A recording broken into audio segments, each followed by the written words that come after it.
ma.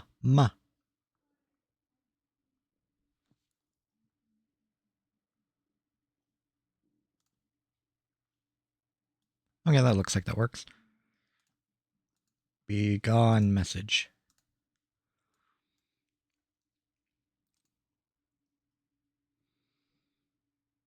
Oh, I did not put my camera in 1080p. I guess that doesn't really matter. So I'm going to be working on this board again. This is the one where I replaced, or not really replaced, but fixed the power issue that prevented it from charging. Before I get into that though, I did want to highlight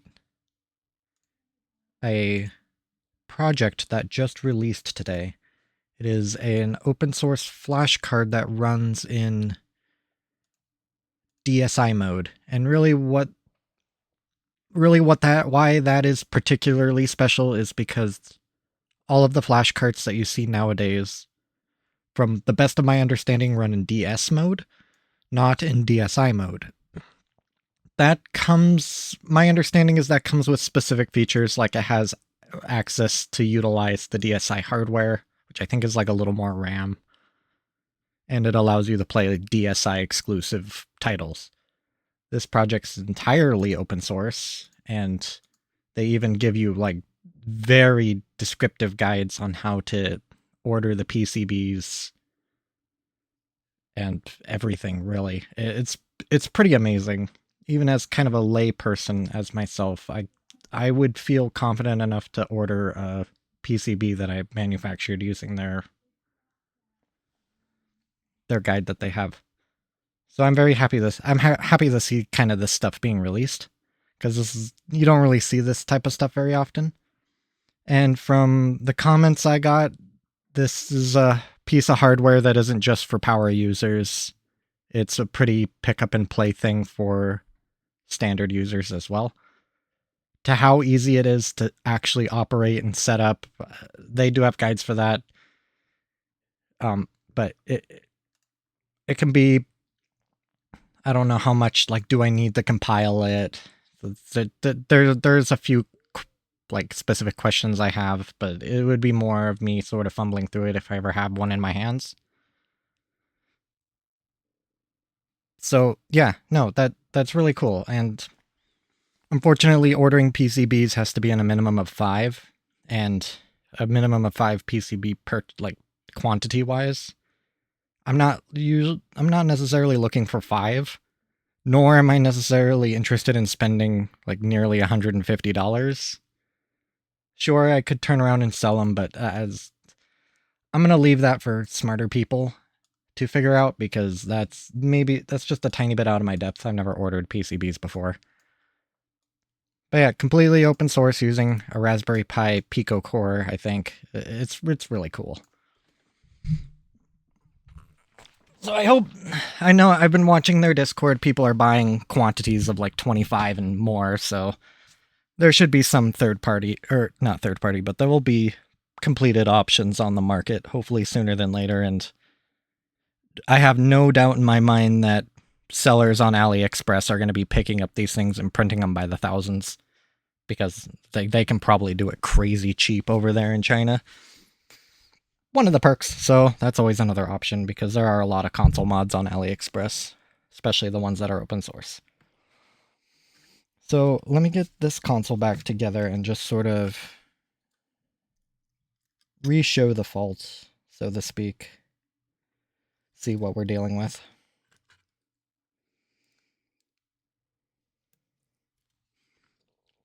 I think the only other DSi project I'm looking forward to is Loopy is coming out with a capture card for the DSi and DSi XL, but that has been in limbo since June, I think. June or July, so I'm not entirely sure where that project is currently, or sort of the progress of it.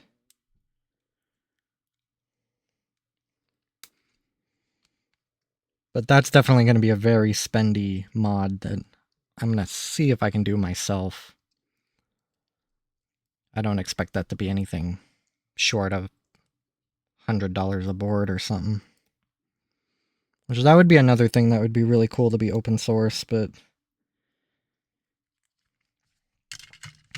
That's way, way out of my depth to try and do myself, and that's not something I would expect of a person trying to sell mods to just open source. I think they would still make a lot of money just from people who don't want to do the mod themselves. Just say, hey, I don't want to do all the shell cutting and the soldering. Can you just do it for me? Like, even though your stuff's open source, there's still a market for people who just don't want to do it. Okay.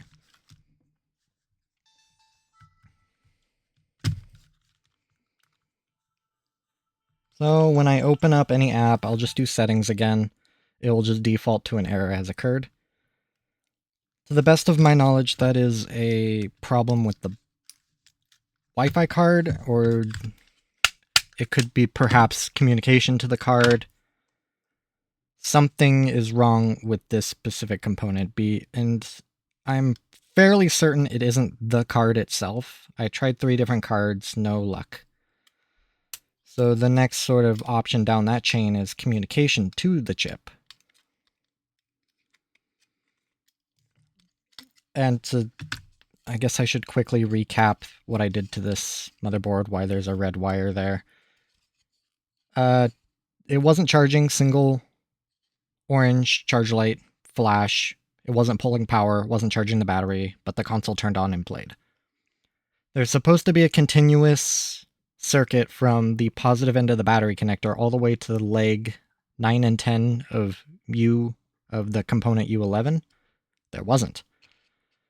Right in that via right there, right where the end of that wire is, it was completely corroded all the way through the board. I don't know how many layers this PCB is, but one of the inner layers is the positive plane. So the positive line was going to the battery connector, going up, and then I think right when it hit that via, it was just completely corroded out.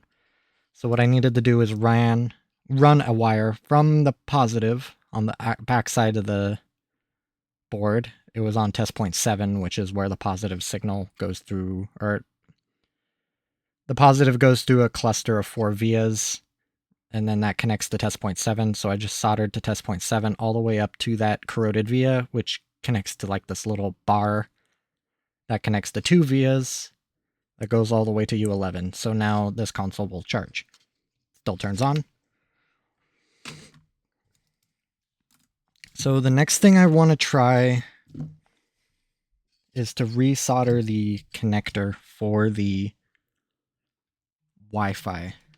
It's really my only next, like, logical step that I can think of, mainly because that plug would face some mechanical stress, and when I look at it, some of those pins are a little discolored, so they might be a tiny bit corroded. What's going on with... I'm just noticing this. That doesn't look very good. Oh, maybe I can... Looks like a little capacitor of some type. Anyway, I was going to look at... Some of these pins are dark. I was just going to reflow them all.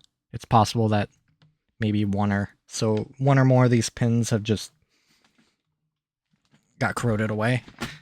And like I was kind of mentioning, this plug does experience some amount of mechanical stress. I mean, there's a big board plugging into it and it rocks.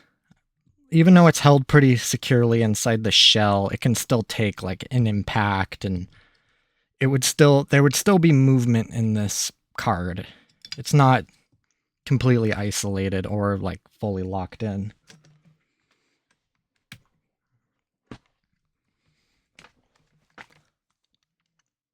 I really do want to look at this little tiny component a little more. If it is just a tiny little capacitor, I don't know why it looks like that. I wonder if it's blown.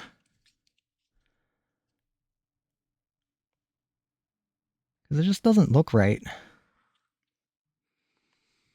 Let me try and get a better view of it.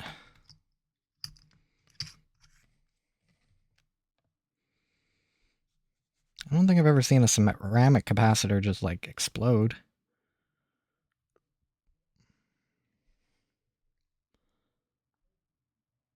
That's interesting. I wonder what that's to. Let me get it. Huh.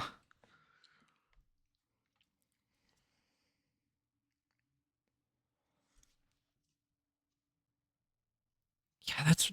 I don't even know what to make of that. It almost looks like a hole in the board, like it actually popped. What would this be for though? Like, looks like it's coming out of the main chip, but yeah, it's one of the just goes into the main chip and then it goes up to this component. This little shiny component. I don't know what that is. It's a weirdly reflective component. But that's not right. I can definitely change that out.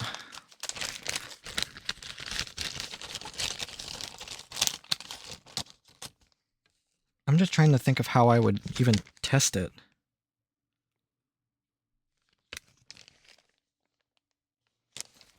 And like, I'm trying to think about how I would even be able to look it up. Let's see. I'll bring up the schematic.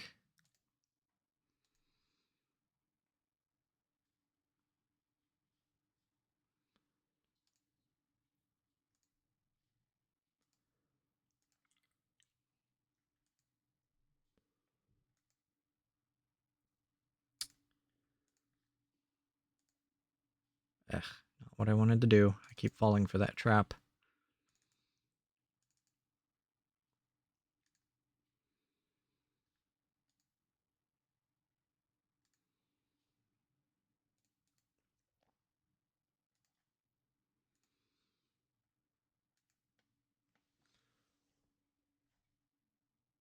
Um,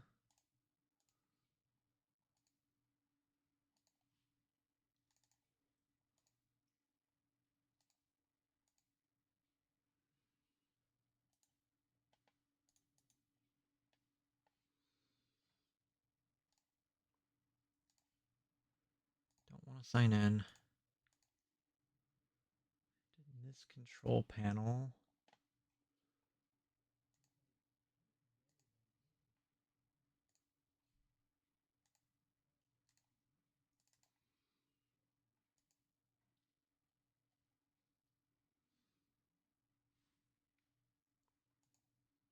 There it is. Okay, so this is going to be kind of hard because I know it's not the U2, it's the U1 chip, which is this big fat fella right here.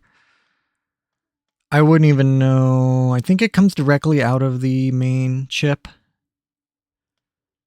So I think it's just more just looking for a capacitor.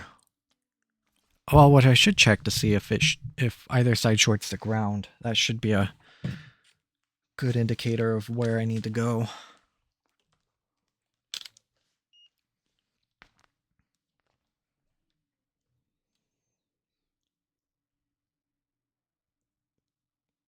I don't even know if it's connected on this side even anymore. Like this component just looks weird. So this side is component facing, and then it goes out and then straight into a via. So if it's component facing, then I need to look for, I think just look for a capacitor off one of these legs. It's colored like a capacitor.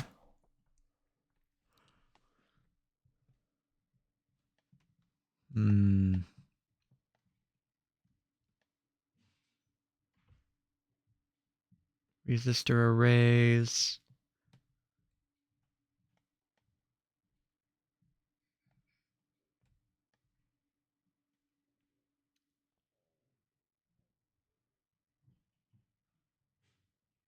I'm making kind of a bold assumption that it is coming off the chip. I can't tell. It goes underneath the PCB, or goes underneath the chip.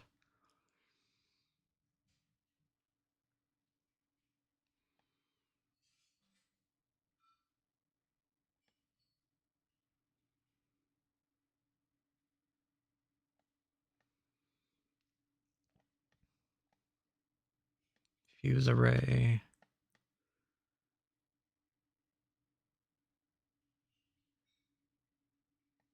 EM17.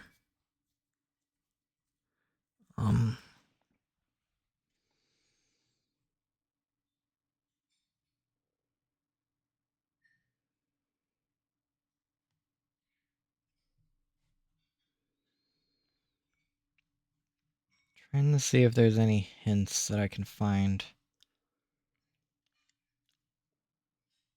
Oh, right here. So it's capacitor 63.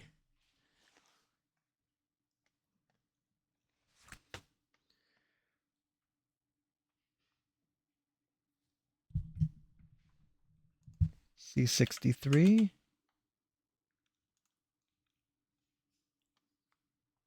Oh, weird.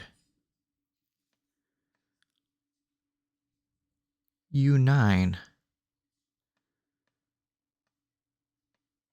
U9.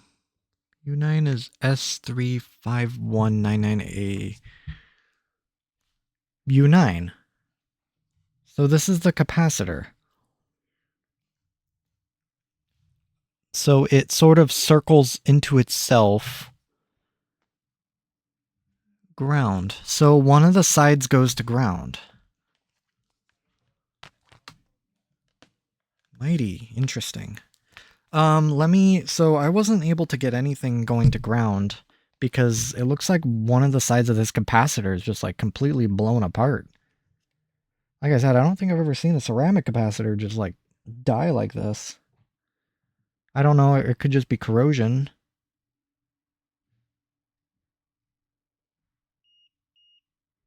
But I'm currently getting neither side goes to ground. It's just weird for it, like, if I'm following the trace correctly, it circles. Kind of hard to track these trace lines. Oh, it goes into a via. And then it goes into a via right here, but it says it's connected to U9 at both points. I can't, this is a small BGA chip, I think, so I can't test the legs on it. But neither side shorts to ground.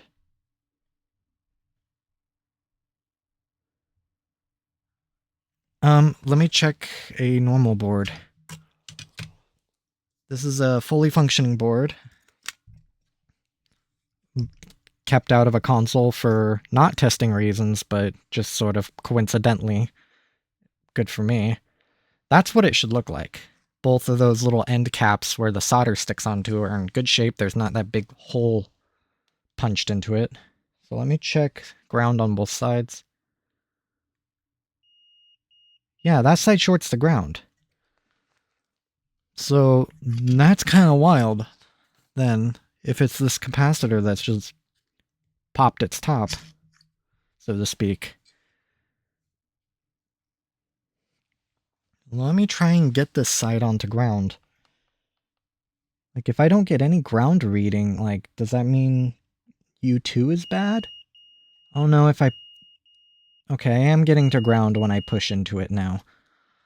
I don't think I can get capacitance while it's in circuit. Well, I think it's sort of like bad practice because you don't get a good reading.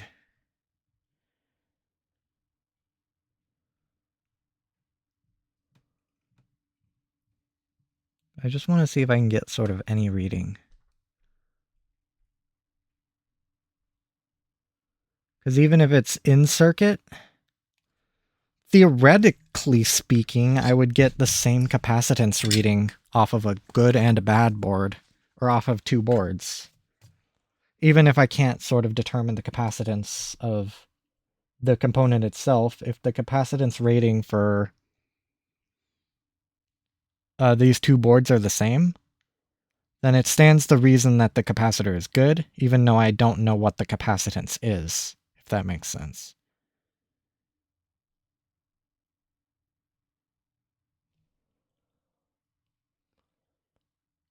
At 1.45. And then I was having kind of having trouble grabbing onto this capacitor.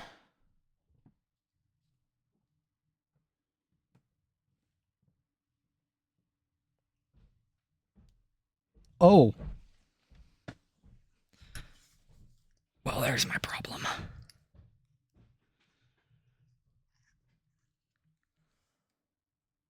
Let me get that on. I put my prongs on it and it fell apart. So... Huh. Well, I was not pushing that hard.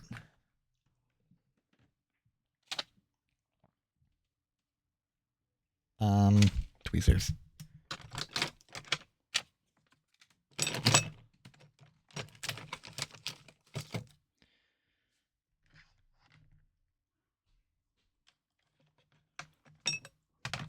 Ah, the madness-inducing sight of losing one's tweezers.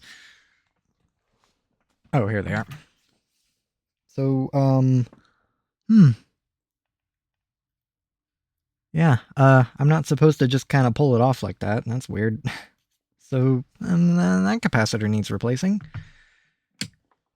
Let me see if those tracks are, or if those pads are in good shape. A little hard to tell from...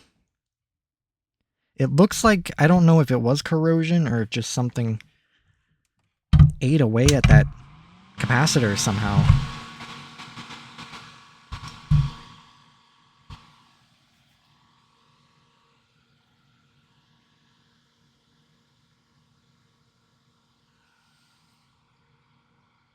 Let me see if I can get any life out of those two little pads.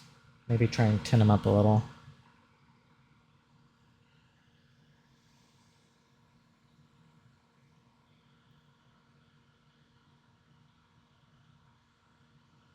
Oh, I don't... Yeah, that's not looking good. Oh, it's shimmering. Let me try and get some solder on them. I don't know what happened there. It must have just been a little bit of corrosion just ate away at it, or maybe that capacitor blew. To be honest, I don't know if ceramic capacitors can blow, but electrolytic ones can. Pretty spectacularly, too. Especially when you accidentally put too much heat on them.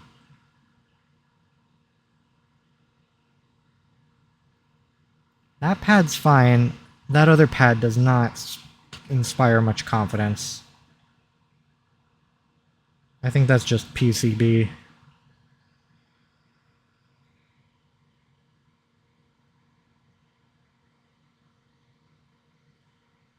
Yeah, I don't think there's anything there. I'm thinking corrosion ate away at it, or something.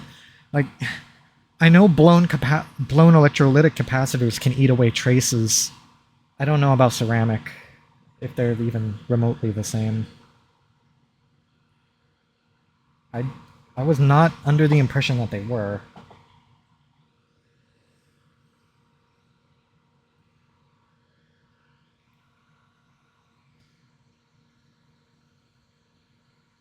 I think the only thing I can do is scrape back some of that trace and...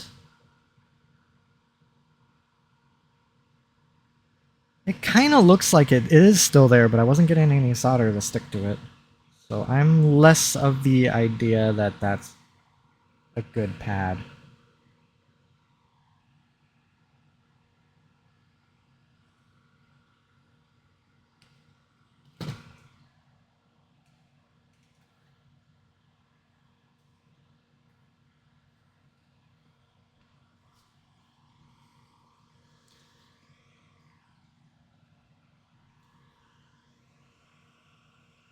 Not a really good angle, but... And hopefully that's not like an inner trace. I probably shouldn't scratch away too much at an empty pad.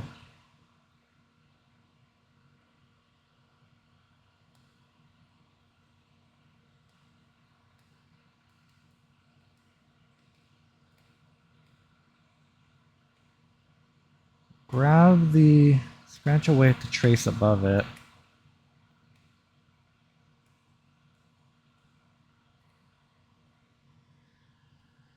And if that goes too far, I can just run a little wire.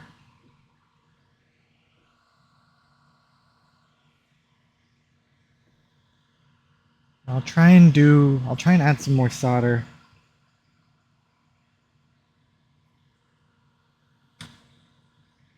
Or maybe what I should do is see if I can run continuity between those 2 points. Whatever this layer I'm seeing. I don't know if that's just raw PCB. Because I don't want to accidentally connect 2 points that weren't meant to be connected.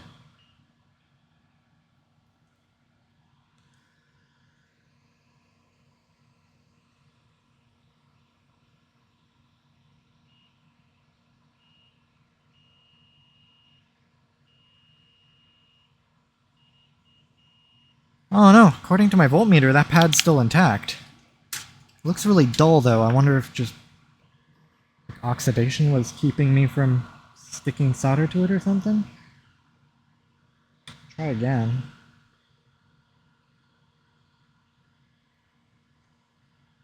Or maybe that pad is kind of soaking in the heat a little more than I expected.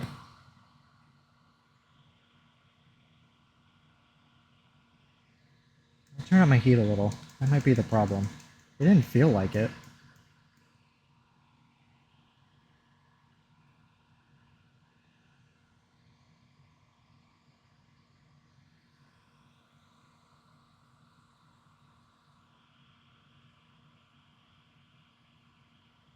Okay, yeah. Pad's still there, so I think it was just that capacitor that was just like completely done. It just gave up, or something happened to it.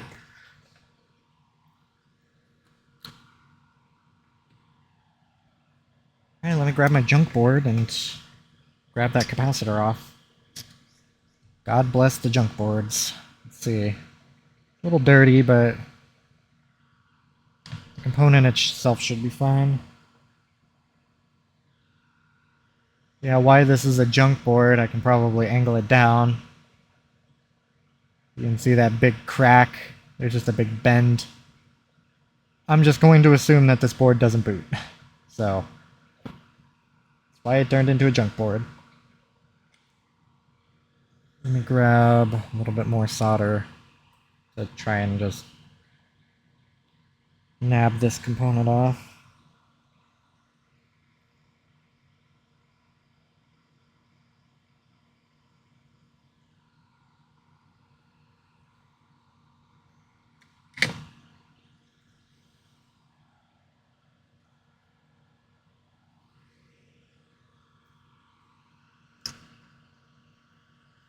Now the fun part, trying to put it back on.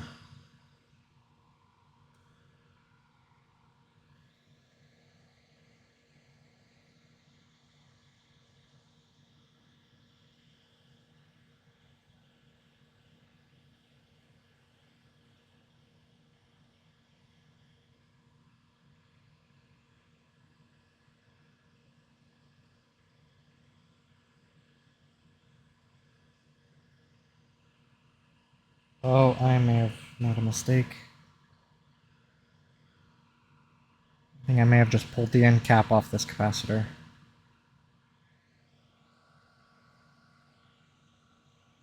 Oh no, it looks fine. Okay. There's a big wad of solder I took off, and I thought it ripped off the little end cap, but it looks fine.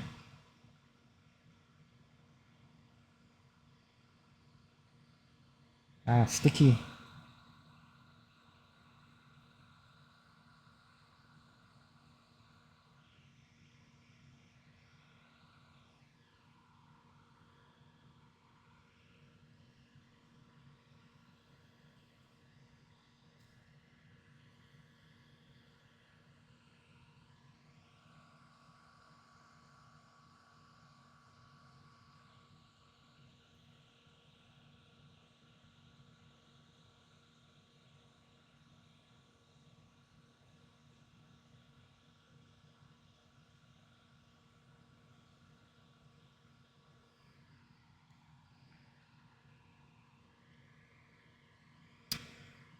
I should probably put this on with some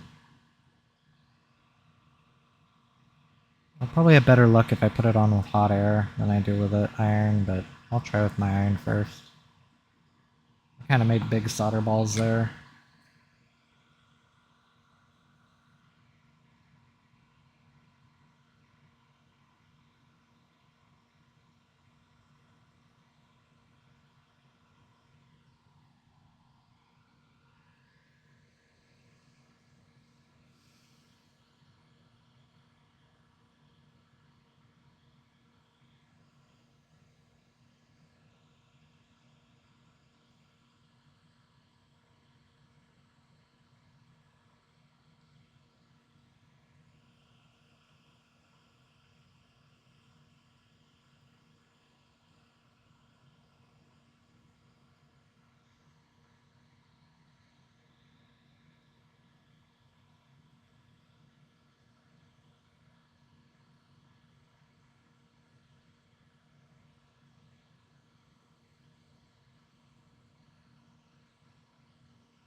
Oh, that's kind of my answer. Okay.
Okay.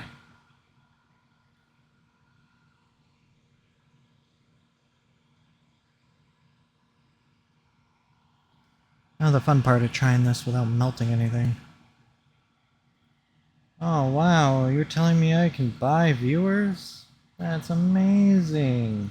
All I have to do is ban the user? I can do that.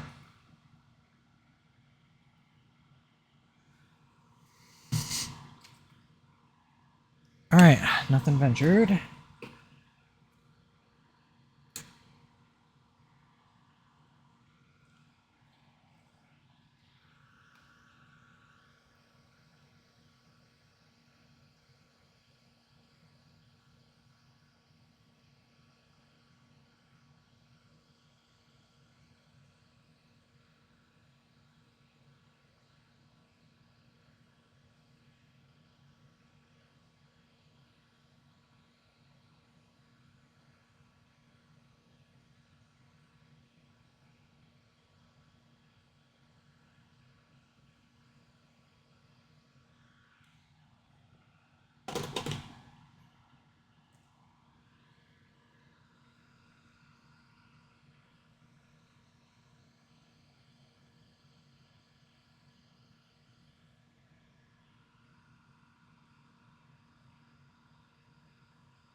Well, it's not on straight. As long as it's making connections on both ends, which I'll try and bolster up with a little bit of solder. That's all that really matters.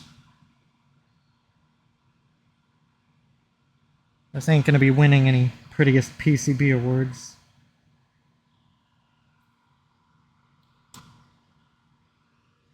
I think it has character. Has my seal of approval on it.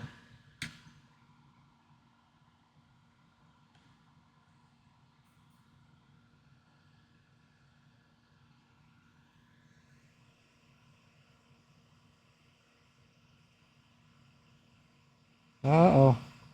It was definitely not on there.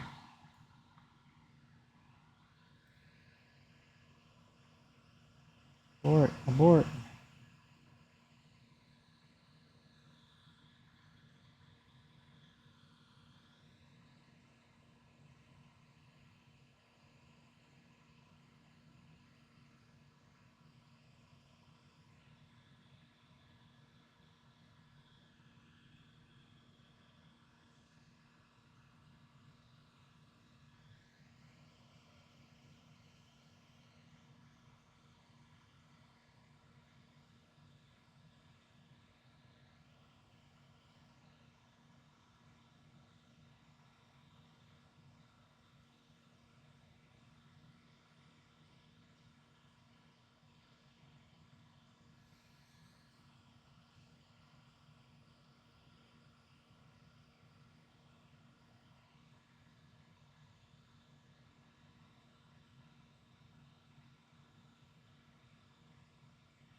Could definitely use more practice putting these little things on.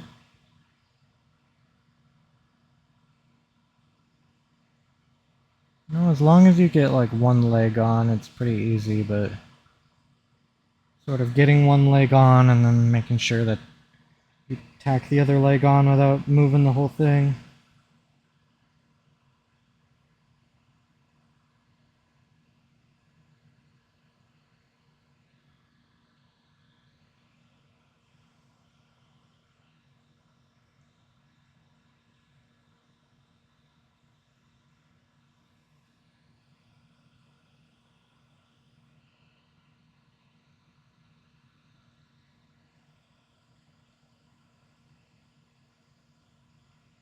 I think that might do it.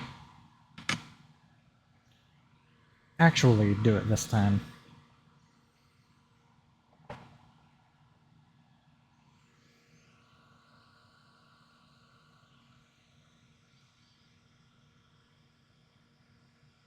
I'll run continuity tests. It doesn't look like that side's actually on. We'll get off all the old flux.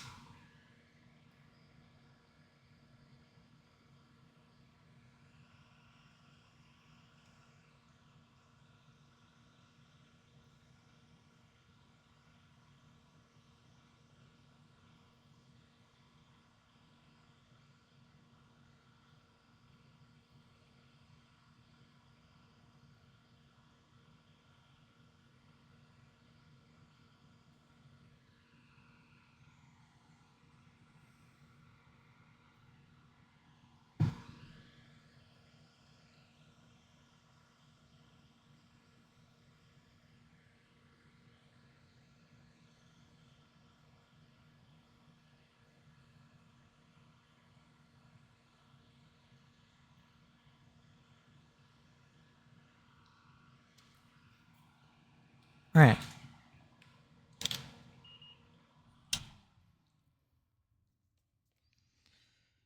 So I'm on continuity. Test the top of the capacitor to the bottom of the pad. That's connected, and then I'll detect the top of this capacitor to my little exposed copper. And it is connected. Not pretty, a little lopsided, but it is connected. Let me see if this side of the capacitor is hitting ground.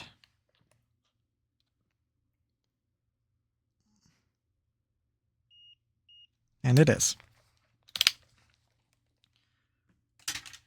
Well, let's see if that was all that was needed. Maybe...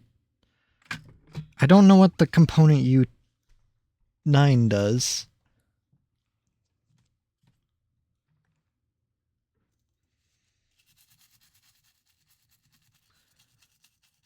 Give it a little bit of a brushy brush.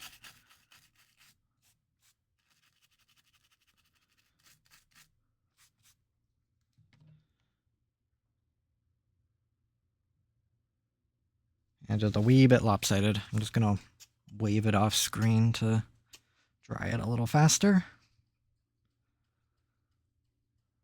Okay. Let's get set up here and see what happens.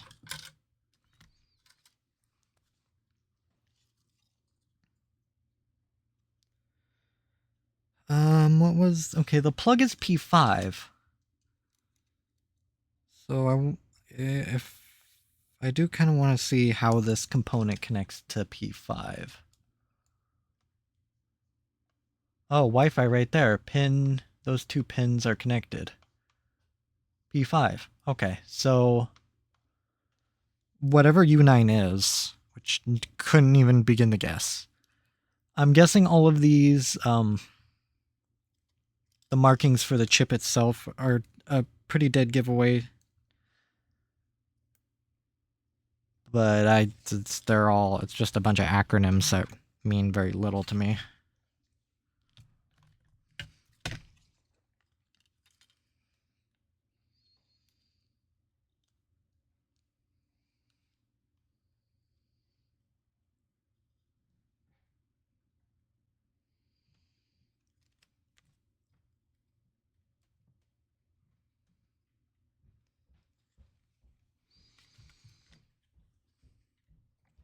can't forget the Wi-Fi.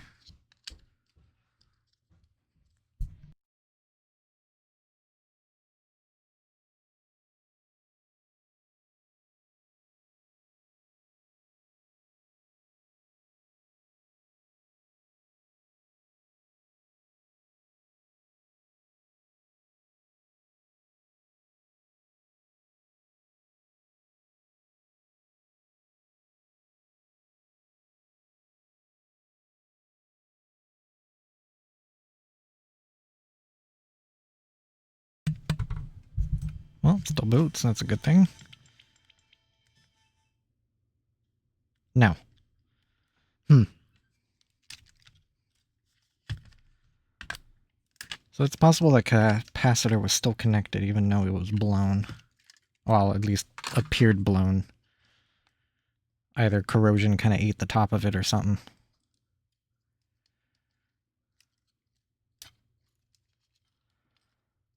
Well, even before I broke it off, I think it just needed to be replaced anyway.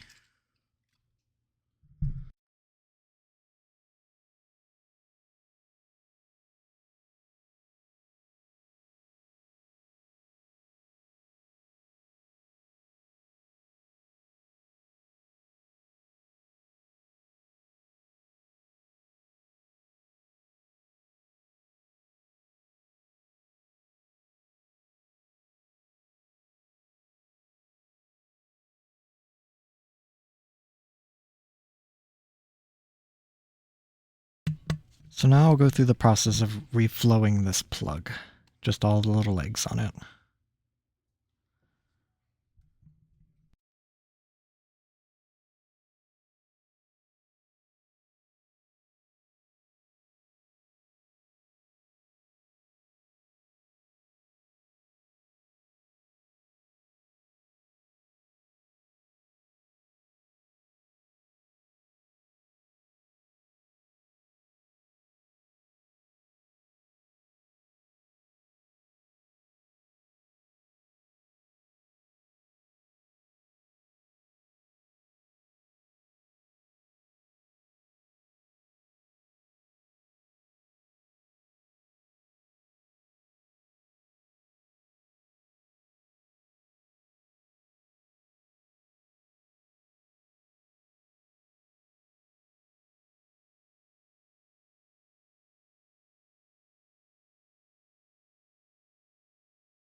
Okay, hopefully that will do it.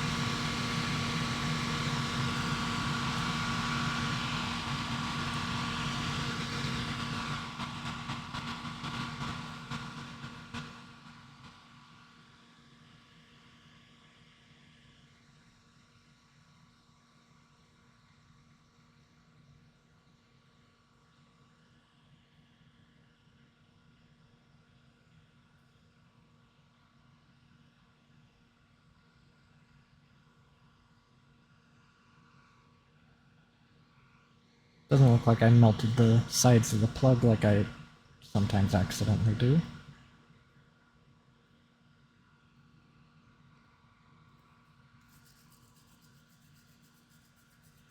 And in reality, I didn't try cleaning this plug before resoldering it, but reflowing the solder never hurt anything.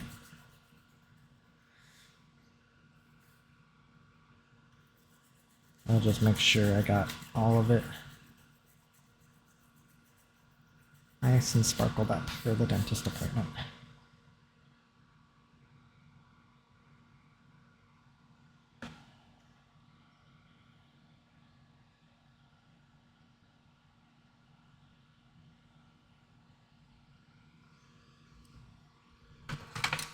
Alright, let's try this again.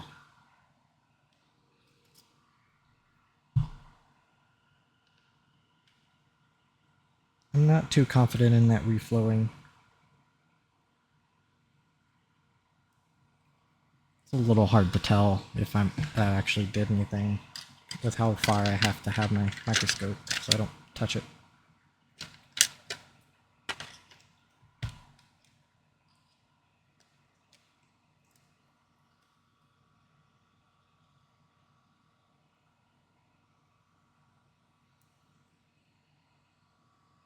Definitely why I would like to get a different microscope. I think my ideal setup is a dissecting scope with a camera on it. Trinocular scope, I think they're called. But those are very expensive. I thought spending $150 on DIY flashcards was expensive. Well, I'm short a digit or two if I wanted to get a real good dissecting scope. Not important. But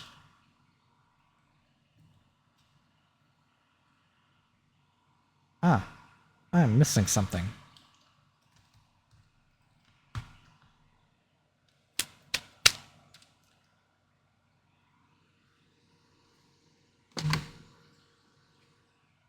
I gotta put the Wi-Fi card back.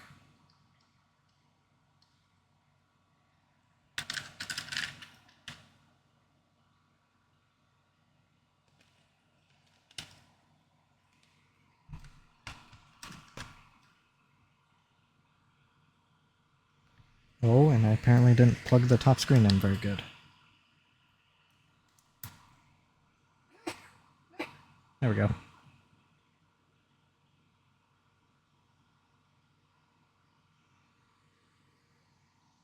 That's a curious issue.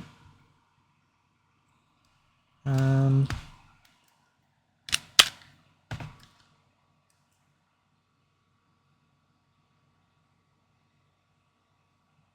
was like kind of boot looping there. That was weird. Let me just make sure all my ribbon cables are plugged in.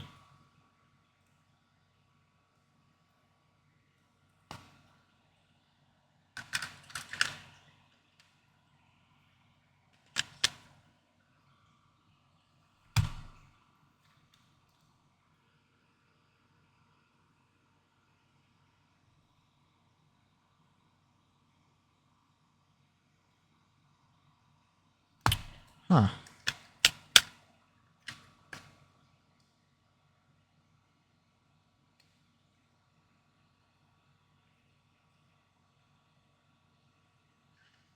What perplexing behavior.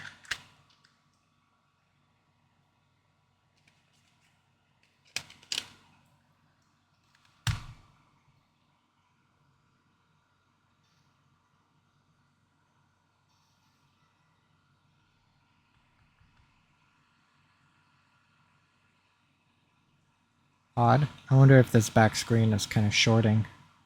There it has occurred.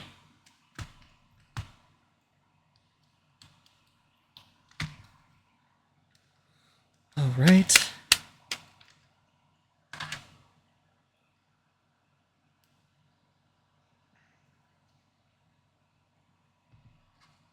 I'm just gonna try and unplug and replug the Wi-Fi card in one more time.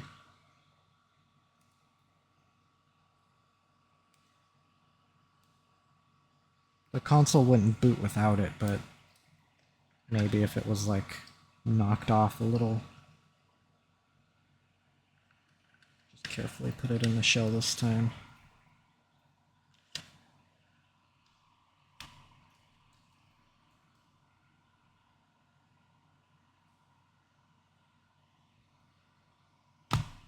Now it's behaving.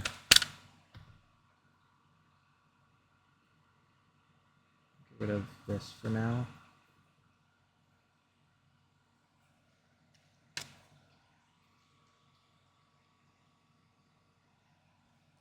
That black screen on boot is pretty good indicator that the Wi-Fi card wasn't plugged in. But it is. So I wonder if reflowing that port has definitely made it a lot more unstable.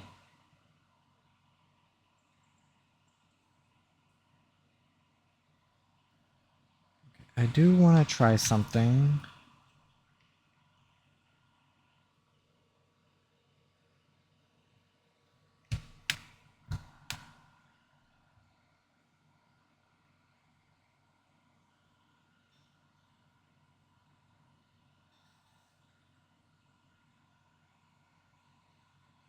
I could be inducing a short by doing that, actually.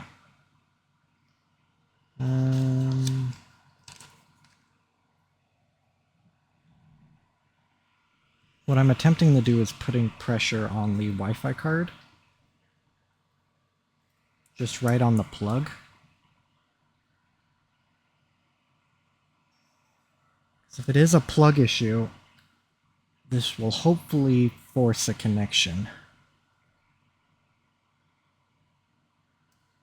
No, let me try a couple fingers. Just really wrenching down on that Wi-Fi card. And I don't know why it does this. I don't...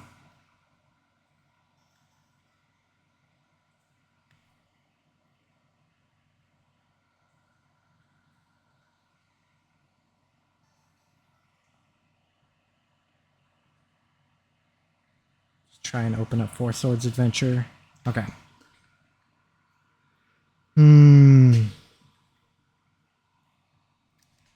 That sort of erratic behavior kind of suggests maybe the legs on that Wi-Fi card need more solder, maybe?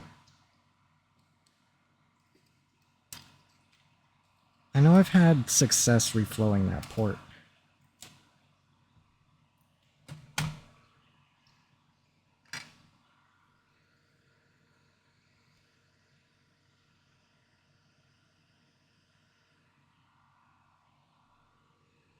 Let me get a little closer on it.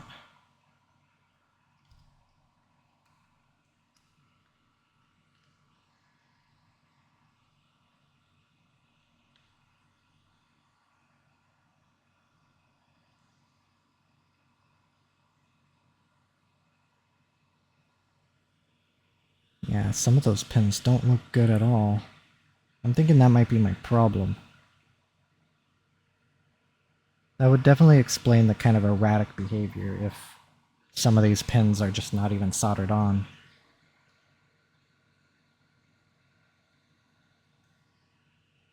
I should probably change solder iron tips.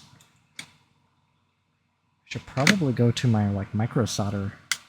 I haven't used this tip in a while. Where did I even put it?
Oh, it might be back here.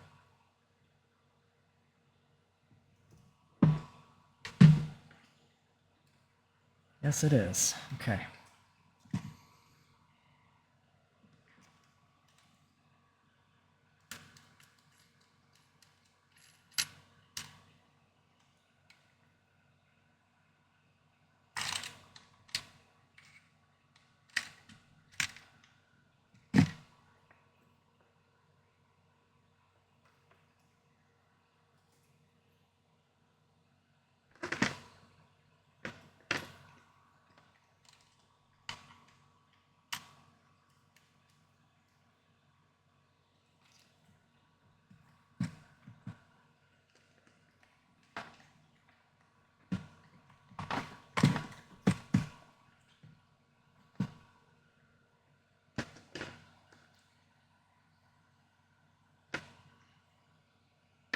My chisel tip should provide the amount of heat I need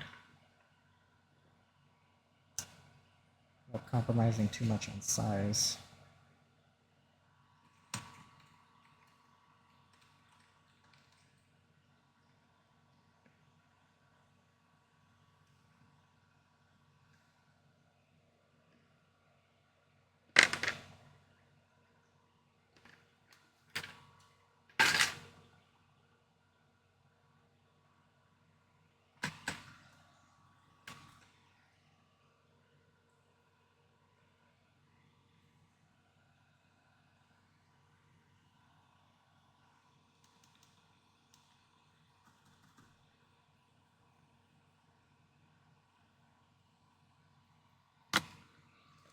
No, perfect.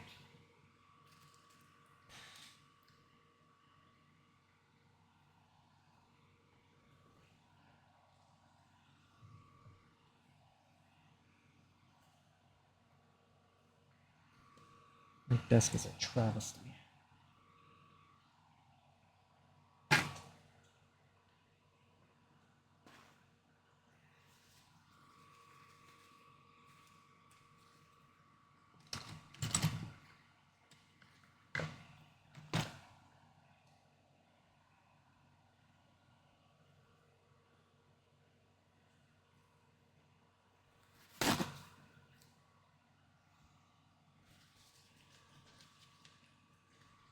My little container of distilled water spilt.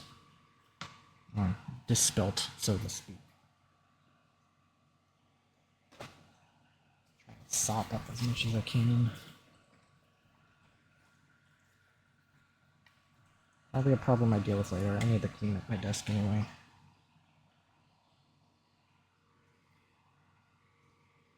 Now let's see what I can do here.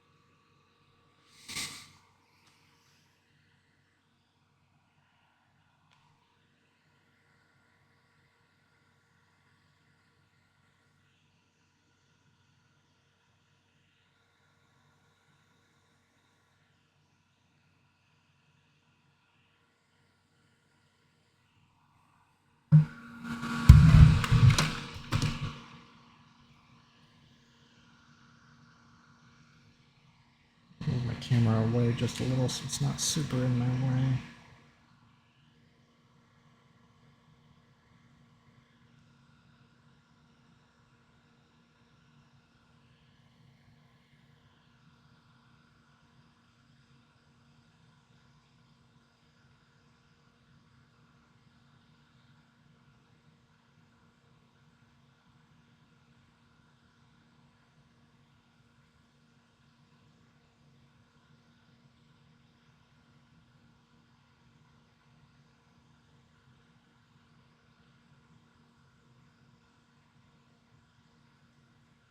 Those pins are already looking a lot better, so I think if I can just make them all shimmer like that, I think we're in good waters.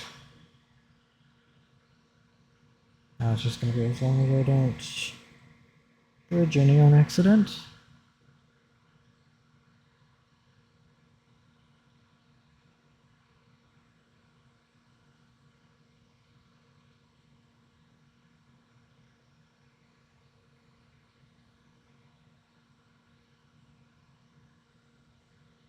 Or melt the connector too much.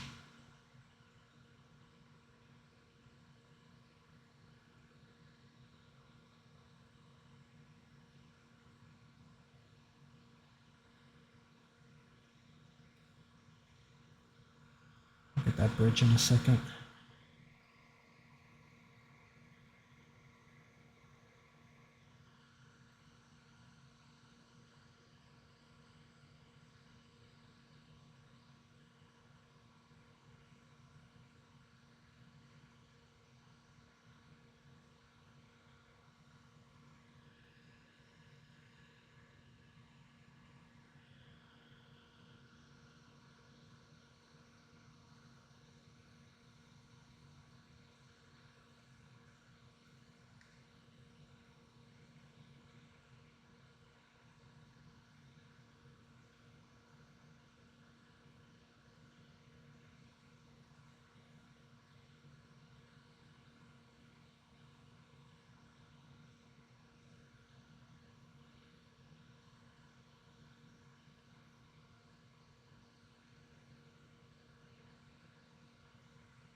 So far, so good.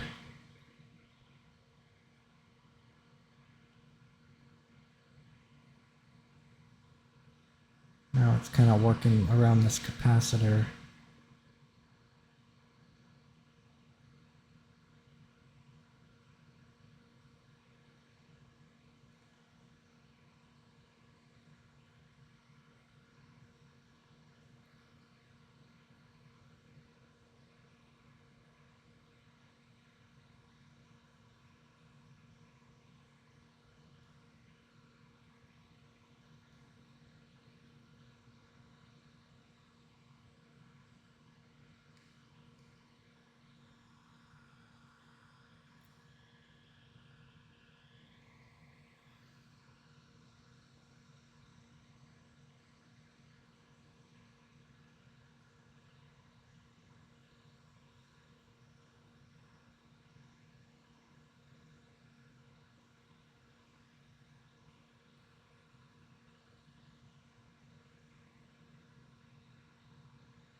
try a different tip.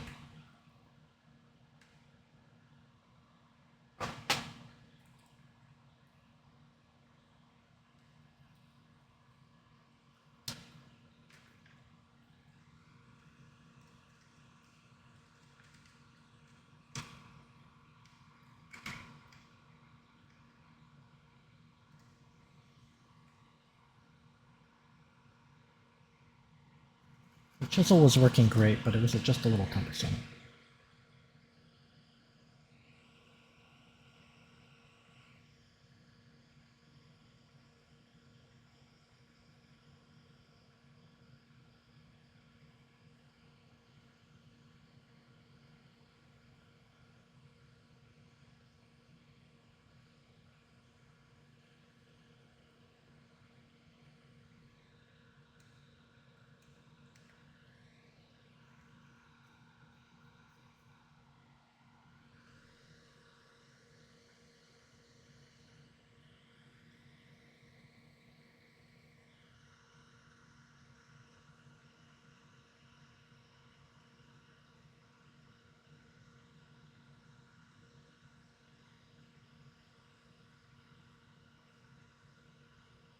That's looking a lot better. I'm able to really flow the pins I want. I was just trying to navigate around this capacitor. That was a little hard. Hey now, no bridging. This is not Death Stranding.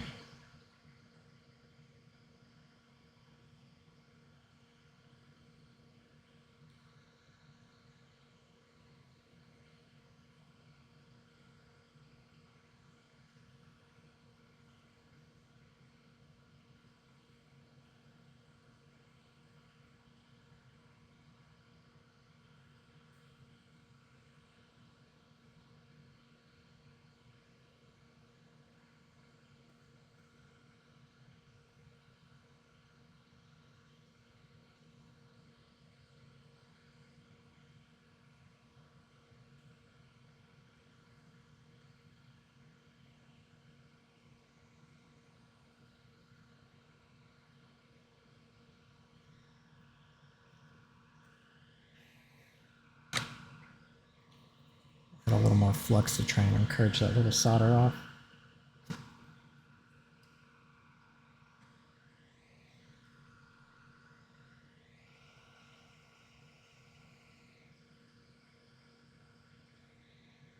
Make sure I don't accidentally melt anything, because I'm kind of relying on my microscope feed for this. There we go. Alright, that was the hard side, so easy side. Awful lighting. I'll change that.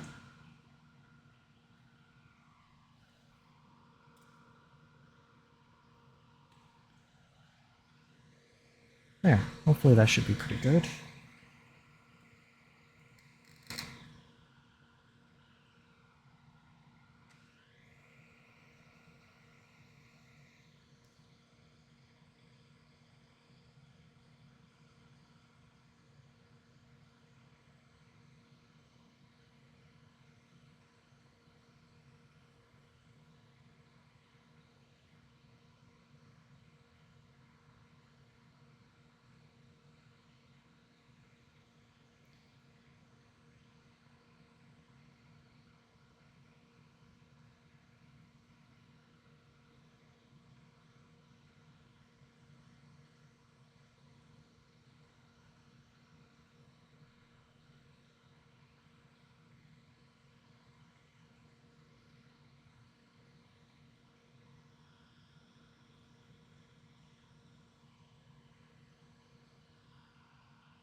There's like 3 dull pins on the end. I'm gonna add a little more solder to them.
try and clean my tip off, it wasn't grabbing solder.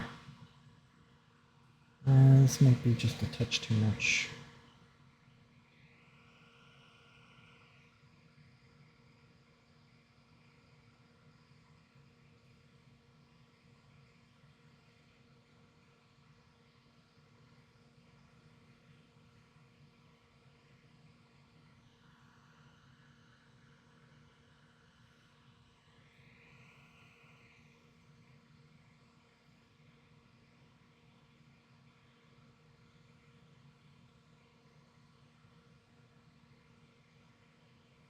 I wonder if those solder pads are even there anymore. Or if those, like, trace pads.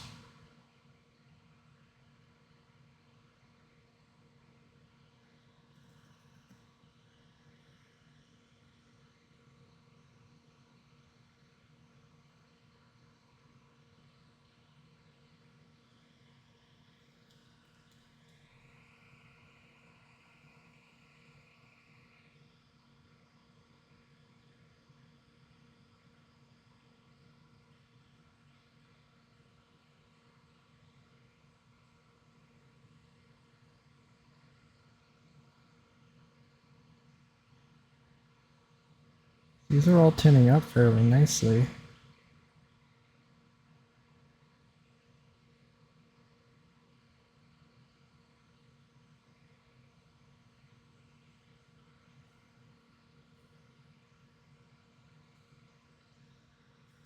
Aside from me bridging these, but easy fix.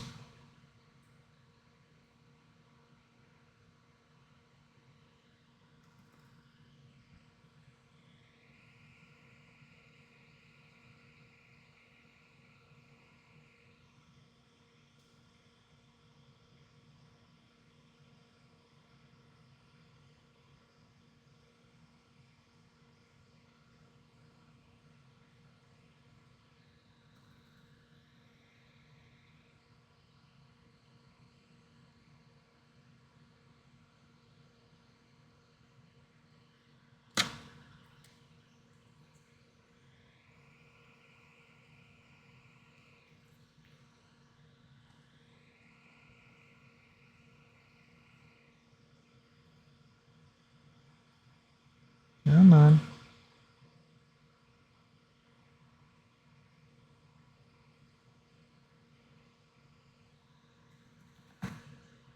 Ah, you never win.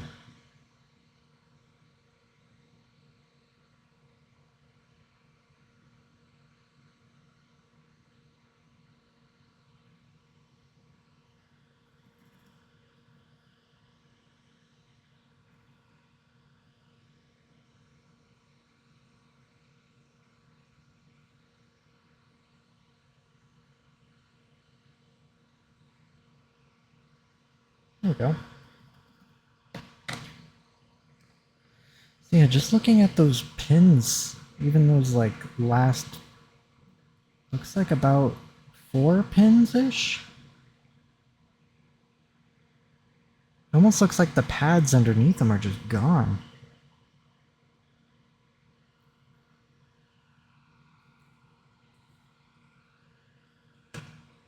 So they're not connecting to anything.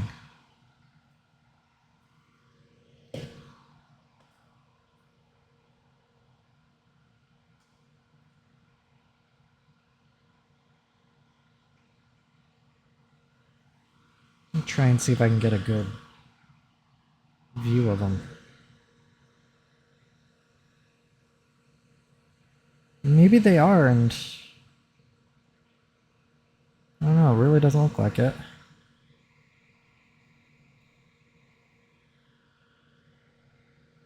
Get this board cleared. And then I just have to run continuity tests on everything. Just to make sure I don't have any bridges further up in the connector that I don't see.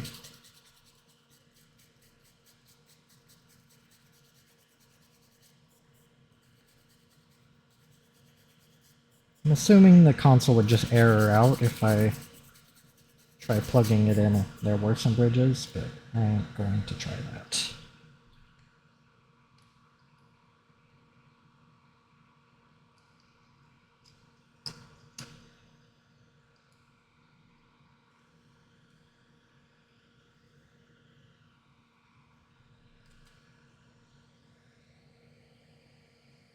At least this side looks really good. Little melty on the little side walls. That's just sort of a bit of a consequence of sort of freehanding this, but you know, that shouldn't impact the plug at all. Those side walls are pretty thick.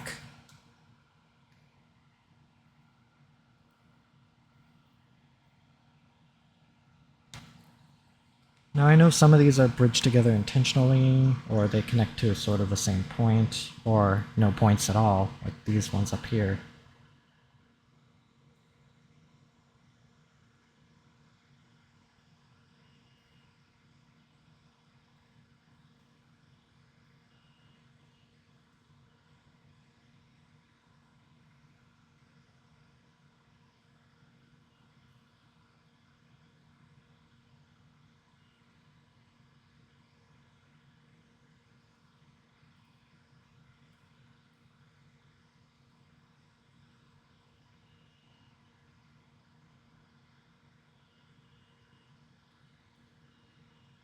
Oh.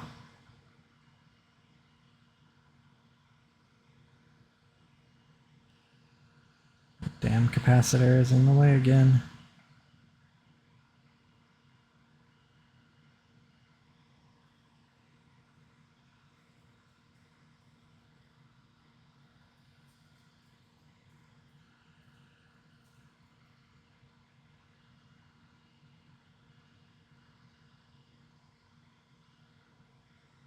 Okay, those two are shorting together, but that's intentional.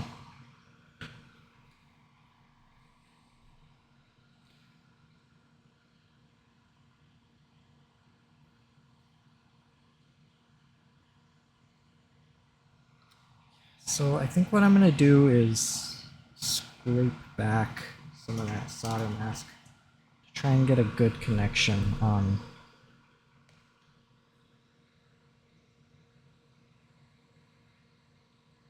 those pins right there. It kind of looks like... Oh, those... I think that end pin is bridged.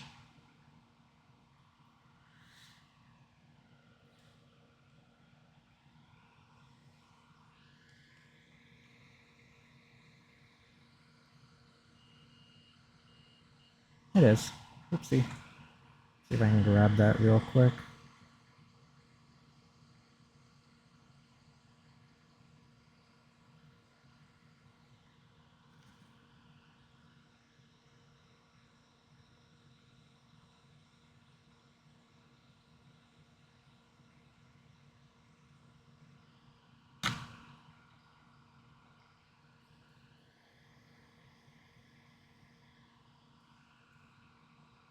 Itty bitty bit of flux.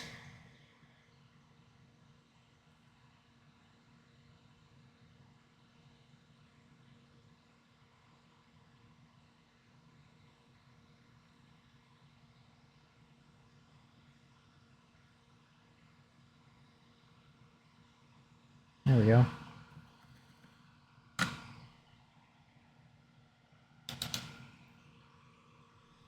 So this might be a little tricky. I'm especially worried about that third pin up. Third and fourth pin just look black. Like they're not connecting to anything. This will be kind of tricky.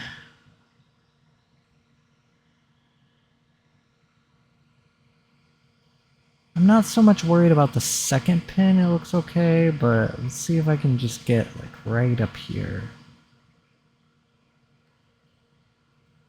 Just get a little bit of copper exposed.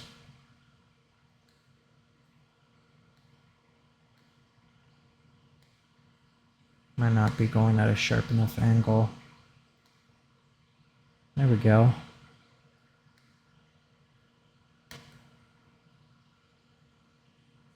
Check this one as well. Okay, so I got little bits of copper exposed. Hopefully that should be enough to touch and test connections with.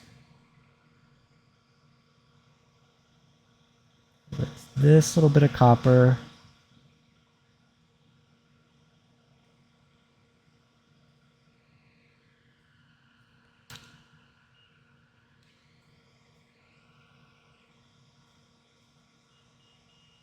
Okay, I'm getting a connection on that one. Connection on that one. And a connection on that one. Okay, I guess it looks a lot worse than it actually is.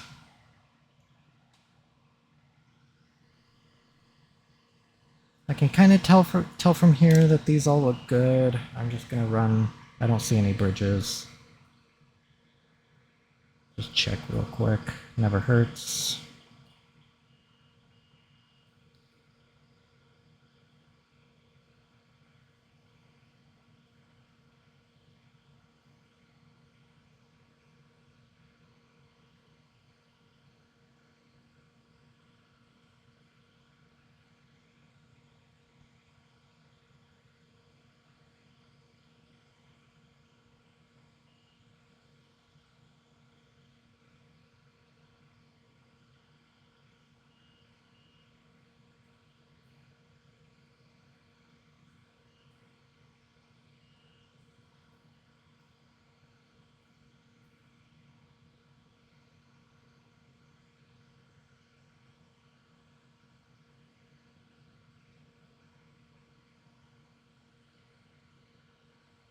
Okay, that's good. At least as far as I can tell. So,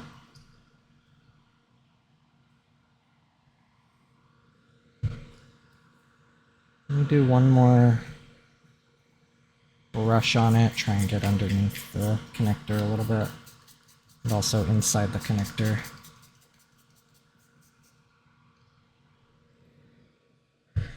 And I'll try this again.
Let me try opening up settings.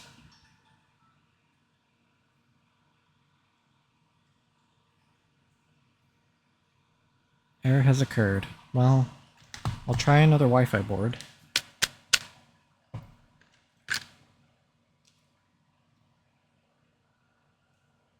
then I'll look at my notes again.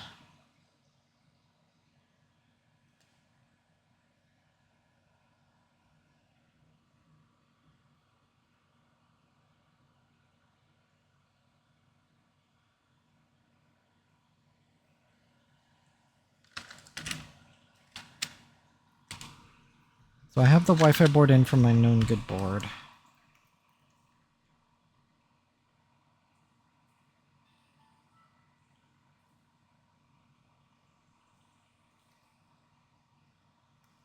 Nope. Curious. Very curious.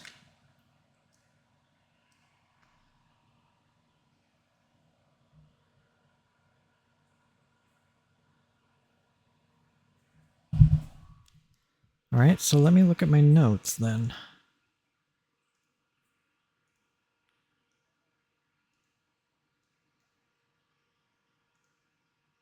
See if this will pop up. Yes, it will. I don't know why it oriented itself like this, but let me fix that. I can turn that off.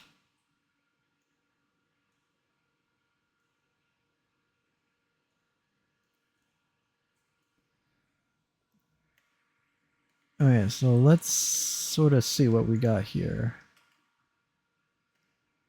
So what I'm looking for is my error has occurred. Here we are.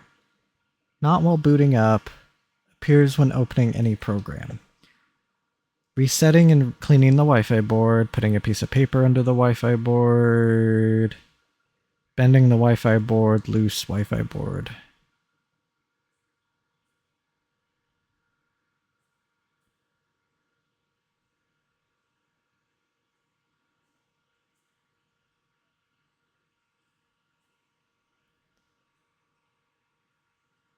So all of it is like something wrong with the Wi-Fi board plug.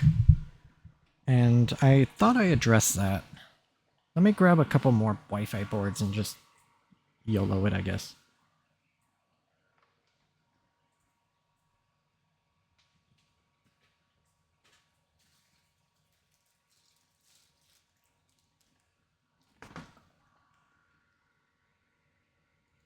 But I have a little baggie of these things, so I have heard that just some revision, like there's like a certain firmware that doesn't work with, I guess I'm not even going to do it justice trying to explain it. Like, the Wi-Fi boards aren't married. They should work on pretty much any console. But apparently they don't in some cases, where they don't marry up.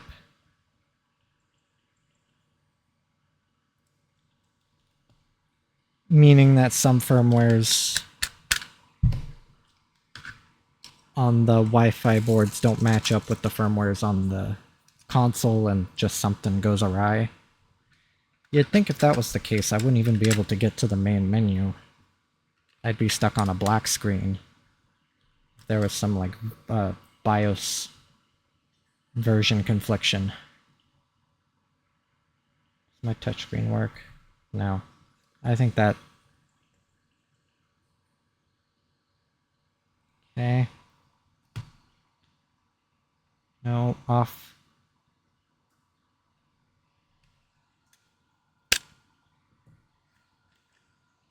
I'm only going to throw a few of these at it, and before I start looking at the schematics again, to see if it's like an upstream component.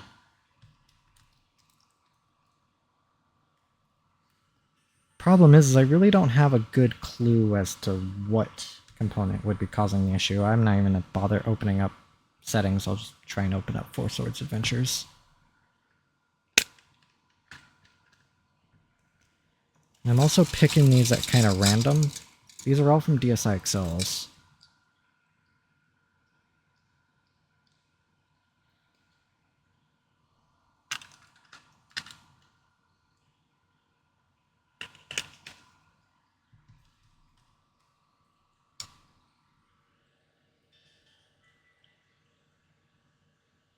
What I could do is just go blank, blank. Error has occurred. Error has occurred.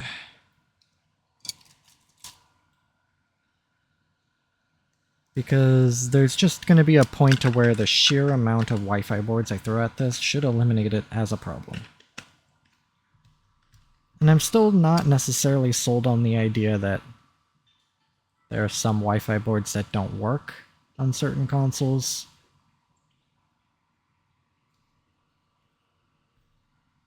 Because I just haven't proven that. I don't think I've ever run into a case where a Wi-Fi board just simply or a motherboard, I should say, simply doesn't boot without a specific Wi-Fi board.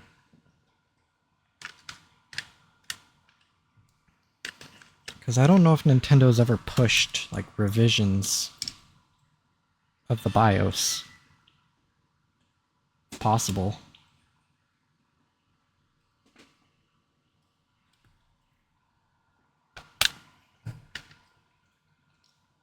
Try 2 more. And then I'm wondering if it's just another corroded via.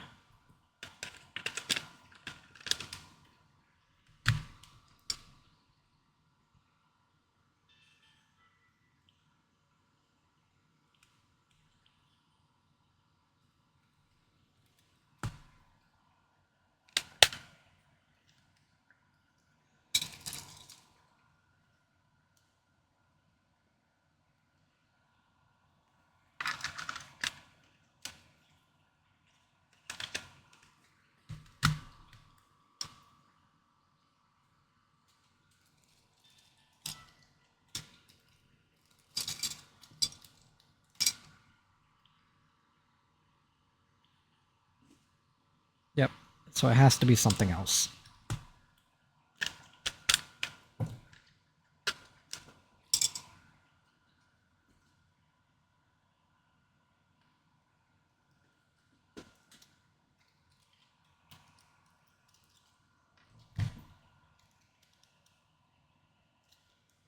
Well, let's look and see what that something else might be.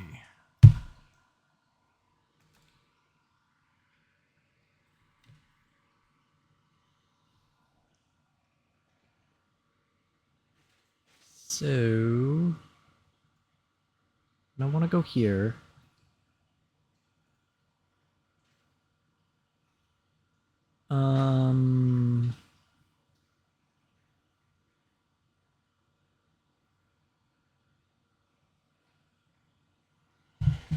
So, yeah, there's a lot of points to look at. Point connecting to U6. Reset. SDIO.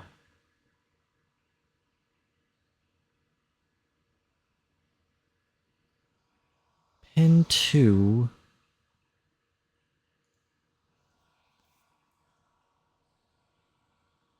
Okay, they do kind of give me a clue as to what the pins are. Pin 1 is right there.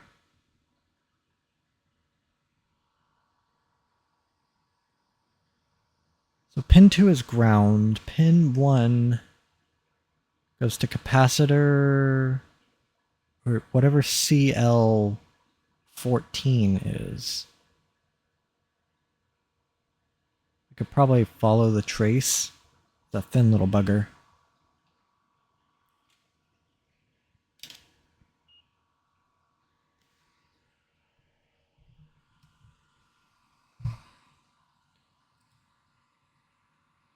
But number 2 is ground. So it's pin 1, pin 2.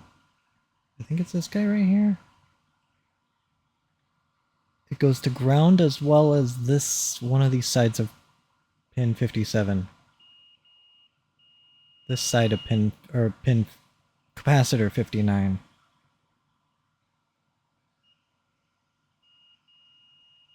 Which is shorting the ground. Both sides of this capacitor is shorting to ground, actually. Hang on.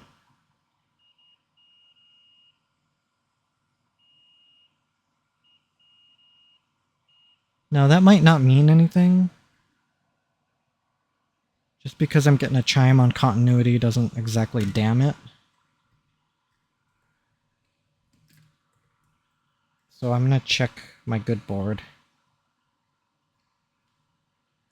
Here's capacitor 59 again.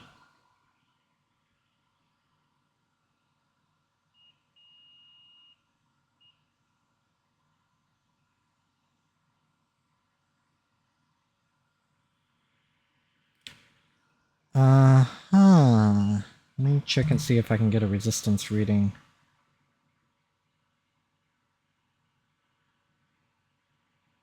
2.6 kiloohms on the right hand of this capacitor.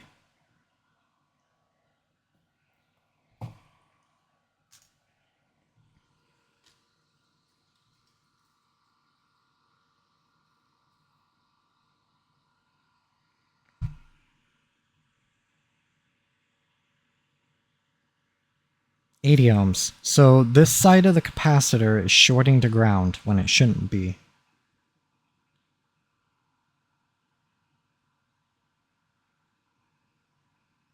Is that capacitor blown? Let's see if I can get capacitance on it. Might not be able to because it's shorting to ground. 0.05 nanofarad.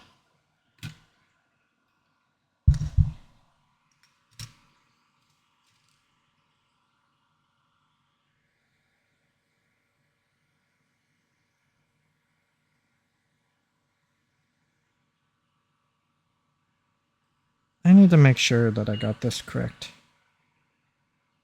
So if this side's the ground side, shorting.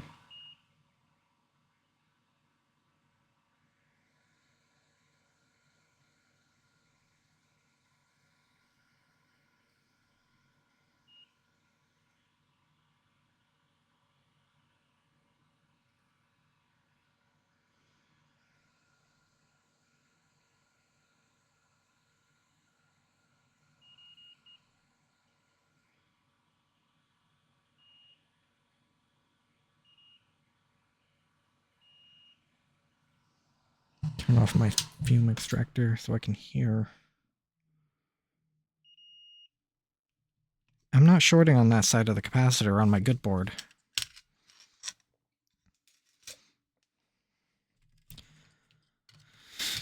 Then that begs the question, why am I shorting to ground? I just noticed that tiny little capacitor is kind of off right there. I don't know if that was my doing. Doesn't look like it.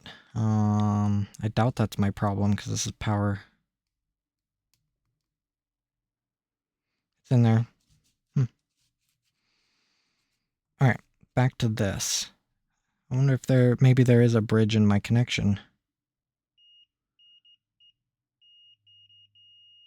Those two are shorting together. Okay, so according to the schematic, it goes from pin 2 and connects to pin 10 and pin 12.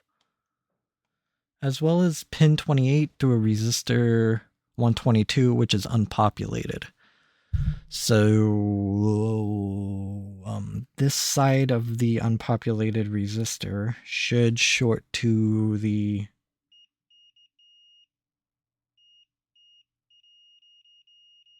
which shorts to both sides. So pin 10 and pin 2 should be shorting together. Now, so that would be 1, 2, 3, 4, 5, 6, 7, 8, 9, 10. I think it's this guy right here. Pin 2.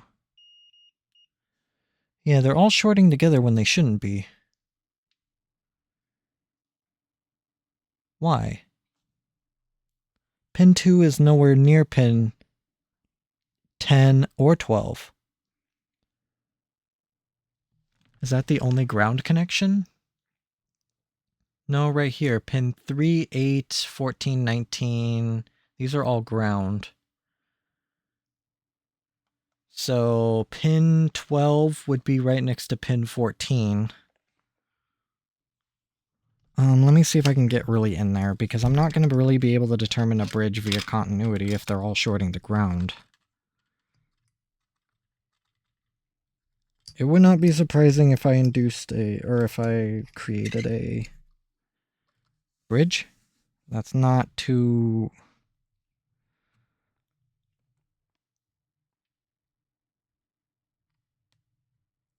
I don't think I did. I definitely tried not to.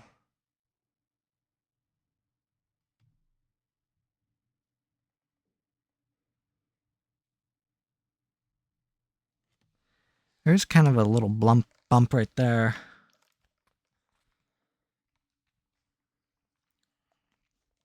But this begs the question, why? It's not like the connector, like blue. That doesn't make any sense.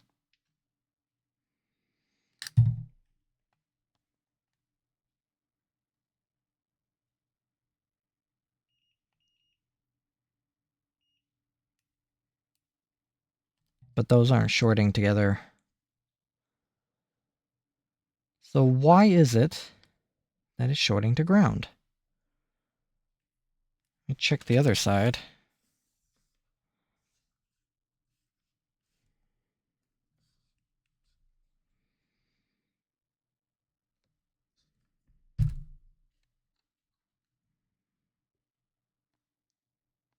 I think that's just a little bit of melted plastic right there.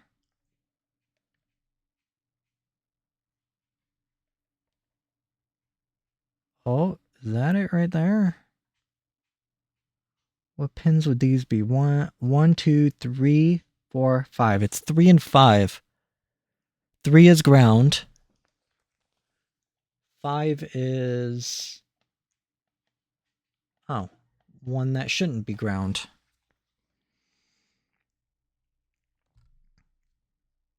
So far, it's because I'm stupid. Maybe. Does look like a bridge, if I ever seen one.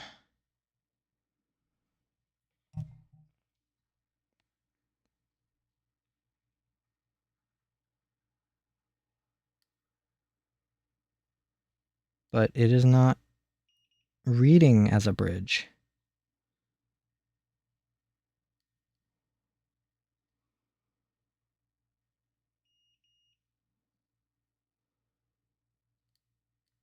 I'm not getting continuity through those pins. Try another angle.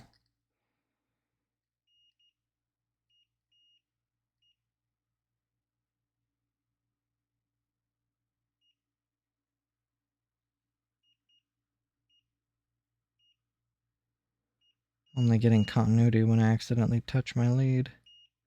So no, that's not a... kind of looks like it, but it isn't. I'm not sure why it looks like there's some extra solder in there.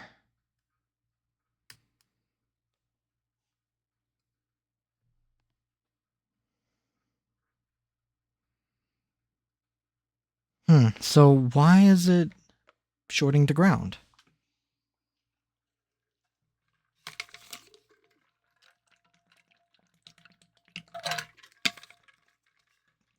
Only thing I can try and do is take off that capacitor and see if the short remains.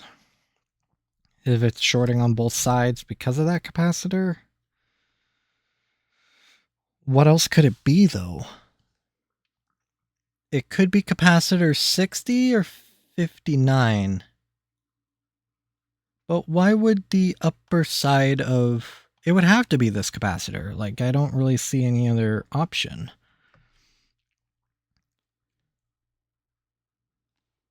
Unless there's some type of issue. I might need to get my bigger iron. This one... this one should be able to handle a capacitor that big. Nothing ventured, as they say. Let's remove this capacitor. Try to, at least. Get my fume extractor on.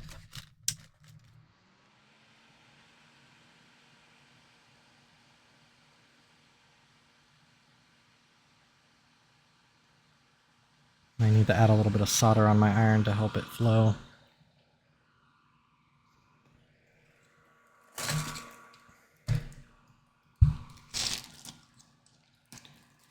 Where did my wad of solder... ah, here it is.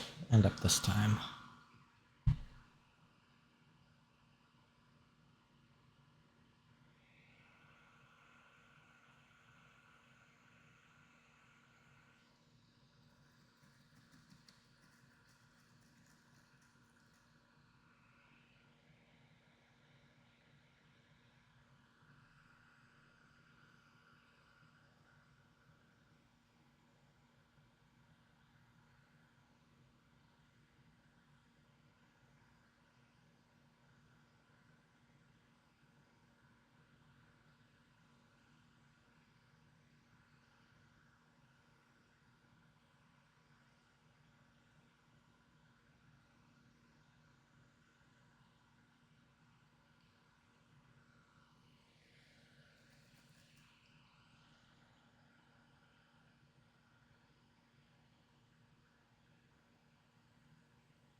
Yeah, I overestimated.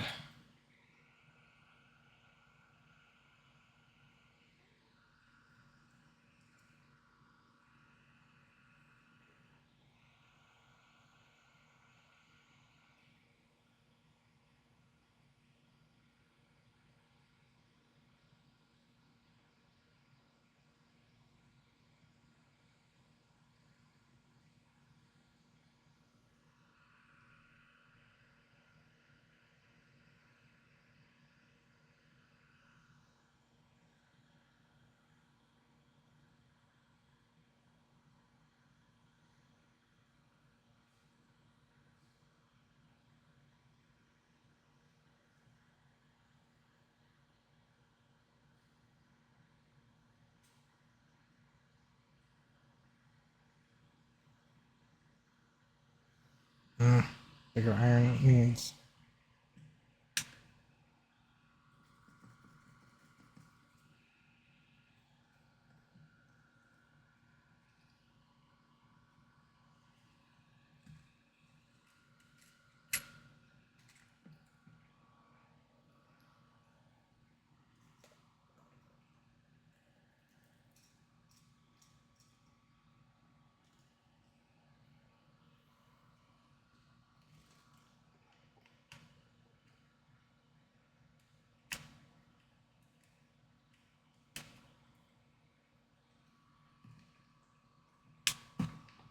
Whoops.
There we go.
The short is gone.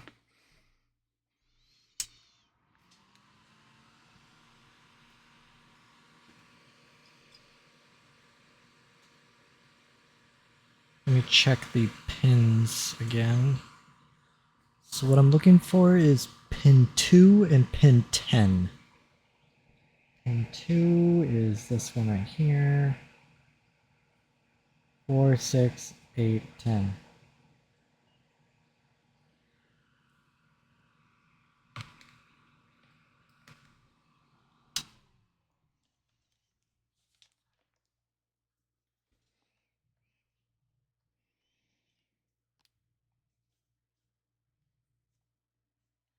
Four, 6, 8, 10. 10, 12. So 10 and 12. 2, 4, 6, 8, 10.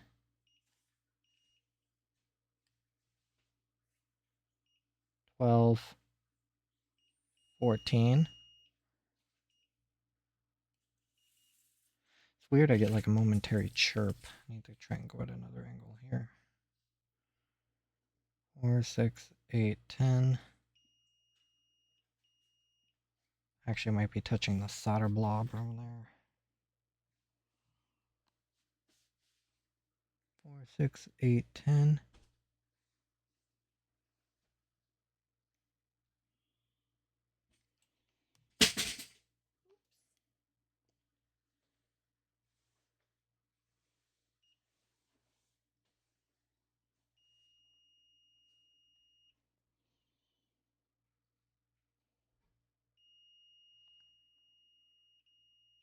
Two, 4, 6. 6 a ground? What does 6 go to?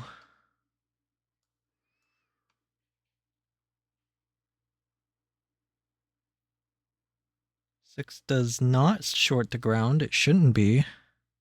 Capacitor 60 also bad? Capacitor 60 is right there.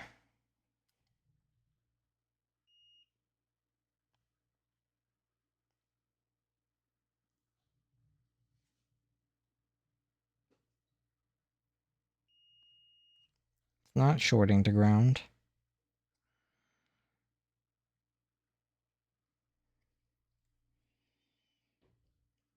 Try that again.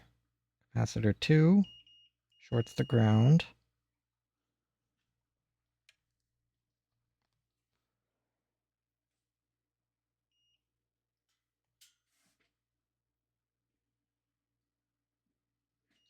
Two, 4, 6. Oh no, 6 is not shorting the ground. Okay.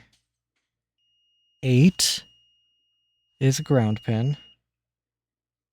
10, 12, 14. Let me look at that capacitor I just pulled off. This is a big fella right here. Is it shorting on both ends? Did I just do my...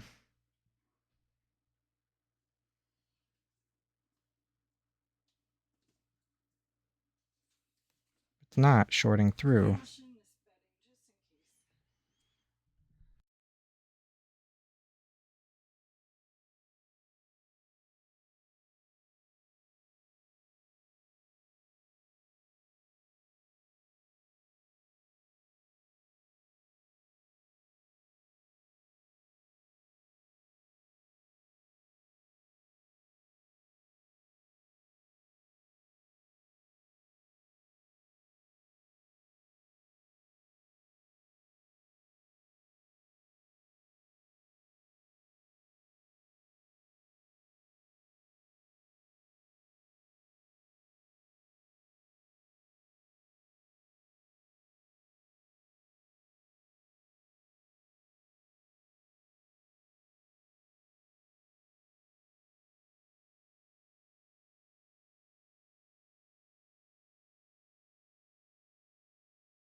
So I must have just not know how to count. Maybe I was shorting against the wrong pins. Thought I counted that right.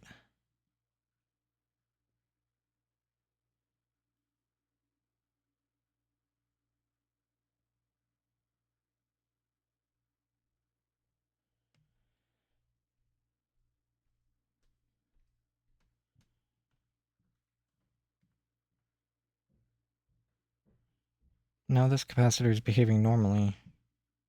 This is normal as I'm aware of. So let's put it back on and see what happens, I suppose. Maybe it never needed to come off in the first place, which I suppose wouldn't surprise me, but I'm gonna make the bold assumption I just counted my pins wrong. And assumed this was a bad capacitor when there's actually nothing wrong with it.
Okay.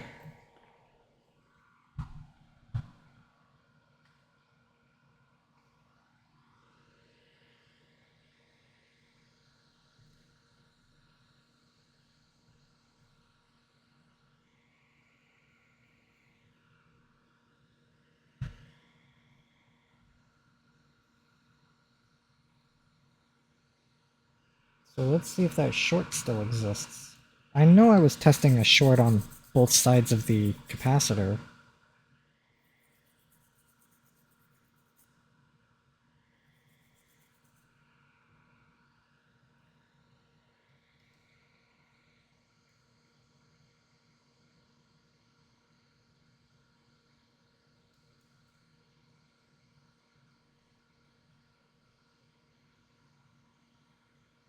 I'm fairly certain I checked both pads. Memory's kind of escaping me on that.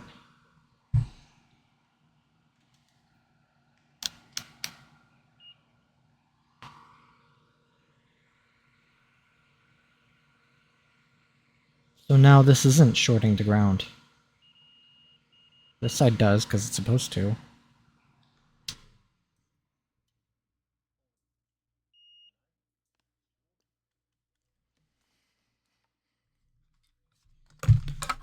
Check to make sure my connection's good.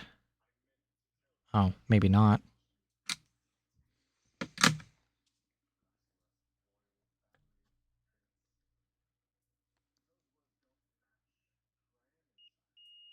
No, it's connected. Doesn't look like it though, so I'm gonna try and see if I can help it a little.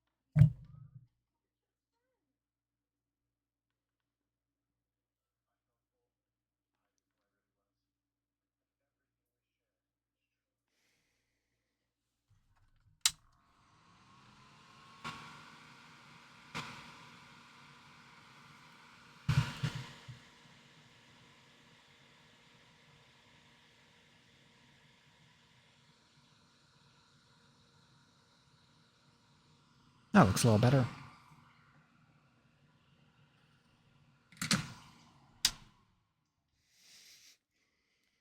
So now let me check it again.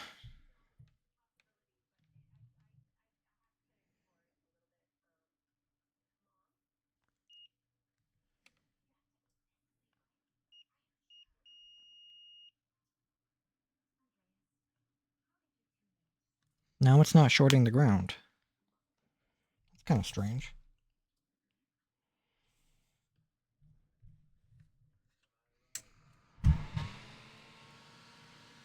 Because I'm fairly certain I had a ground short on both sides of this capacitor. Me uninstalling and reinstalling it should have changed nothing. Wow, nothing ventured. I guess I'll plug it in and see what happens. I really don't know what to make of all that.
Oh, yeah, I guess that's why my touchscreen doesn't work. That's what I was saying, sort of fatiguing these ribbons are not good for it.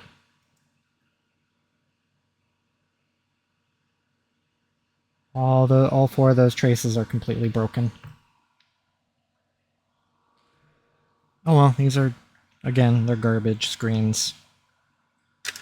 So it's no great loss. I just won't be able to factory reset it with this touchscreen.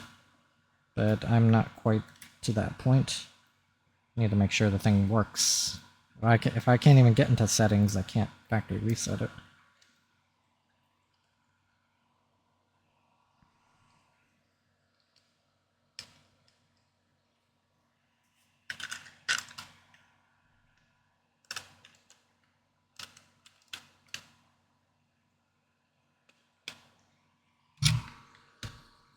I'm not expecting this to do anything.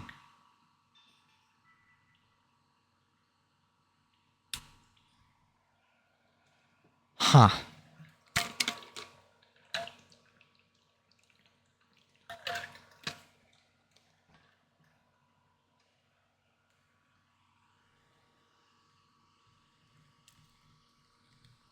So what does that tell me? I don't know, actually. I don't know why ground short disappeared.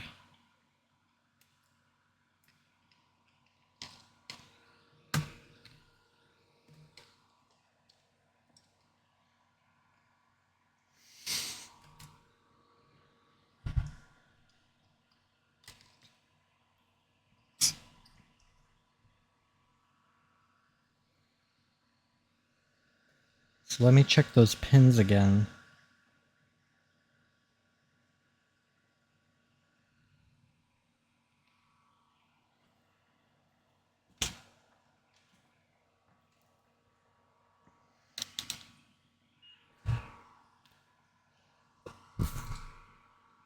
So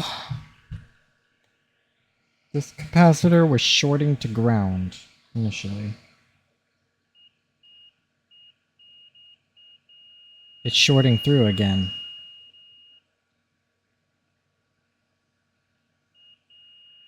I'm not touching anything, I don't think. Yeah, now this capacitor is shorting through again. So I'm wondering if it's because I put power through it. That doesn't make any sense. The only other option would be, is there another component shorting to ground, and that's just... No, that wouldn't make any sense either. Because the next component is this one, this little capacitor next to it.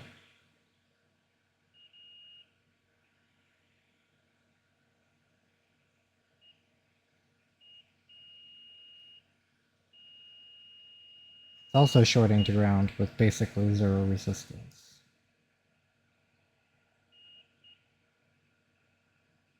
Or it's shorting through. I guess I can't say shorting to ground, but...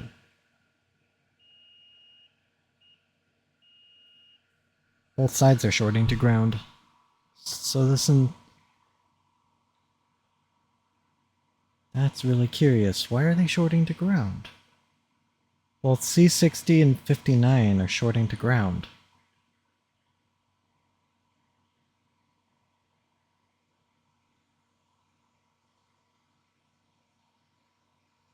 Is pin 18 and 16 shorting the ground?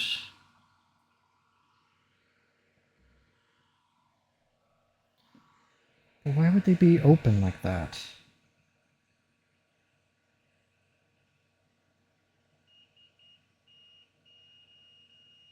Like, I'm not crazy, like, those are shorting. 80 ohm resistance. It's not a full short, but maybe I'm just reading too much into my continuity reading.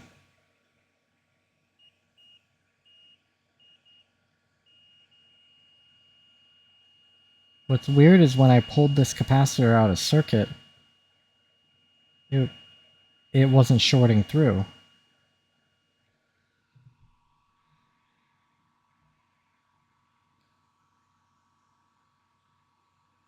These should be all independent. And the only thing connecting it to ground is this capacitor. Both of these capacitors. I hate to remove it again, but I don't really know why it's doing that.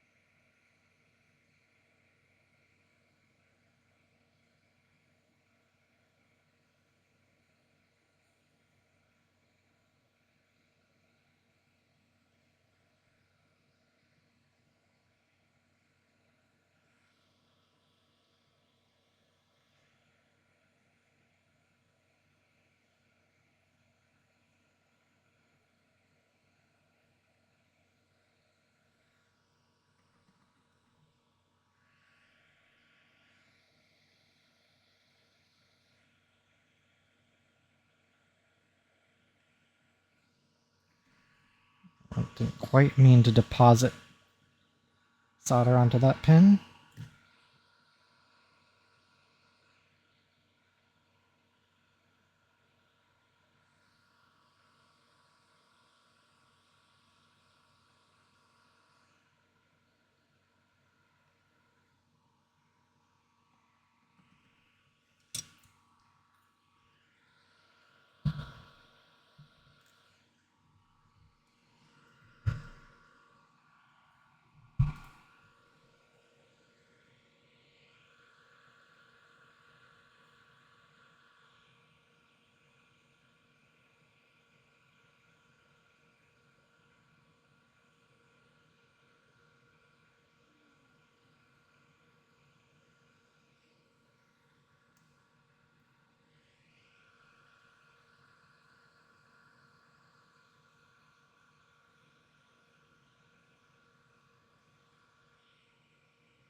course you realize this means more.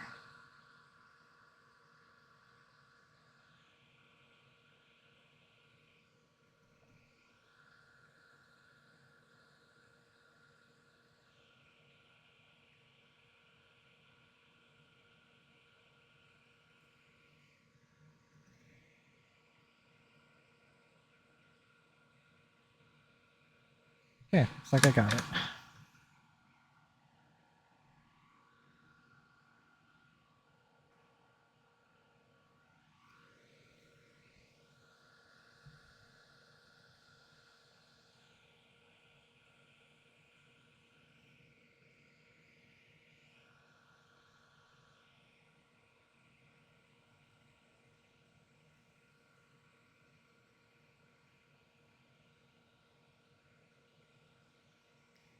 I don't see any bridges, so I think we're good. So now, between those two pads where the capacitor sat, there should be no short. There cannot be a physical connection. Like,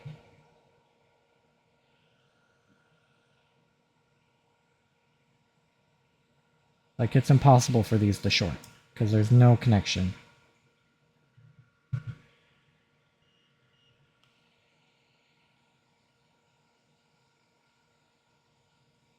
And that is true.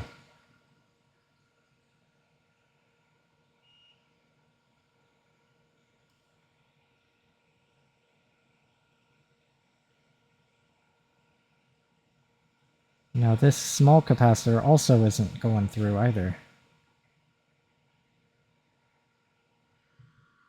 The oddity that will occur is now that I'll test this small capacitor and it won't be testing as blown through. Like out of circuit it behaves completely differently.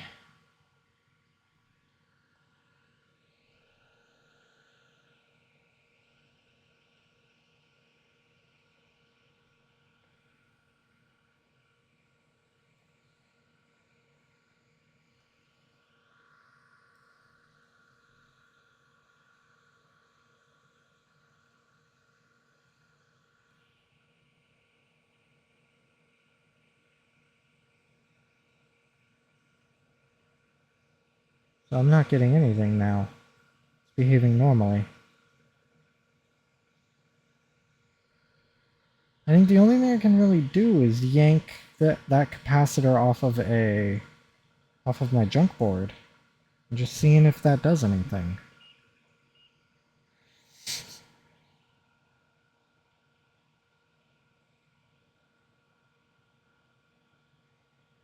Running a resistance, I got 2.4 kiloohm between the two pads. Let me look at my good board now.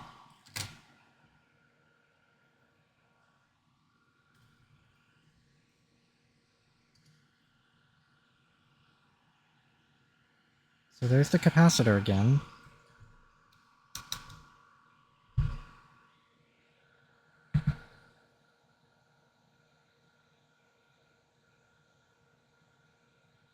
You have 2.6 kiloohm across this capacitor.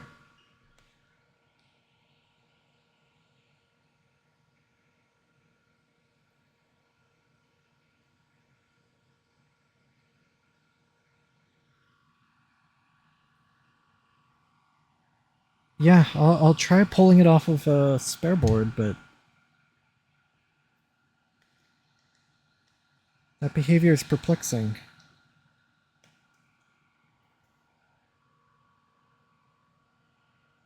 Thankfully, spare board has a lot of good components on it.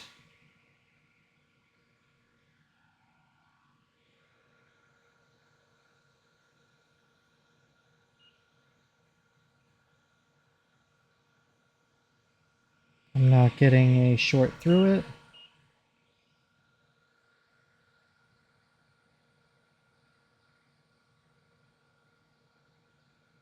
Three kiloohms. I don't think the discrepancy is that important.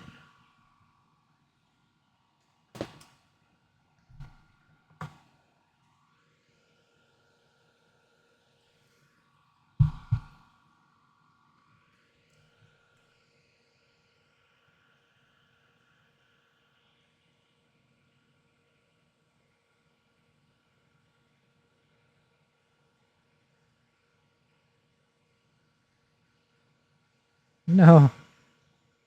What an interesting turn of events. There we go.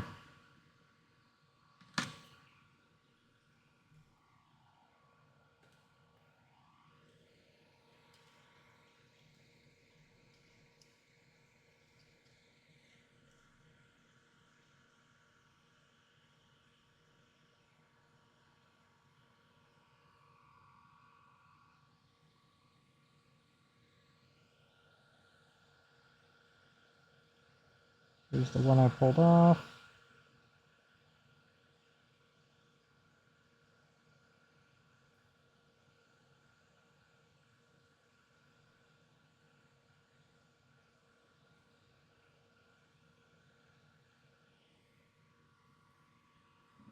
Park it on that side of my solder balls.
Should be good.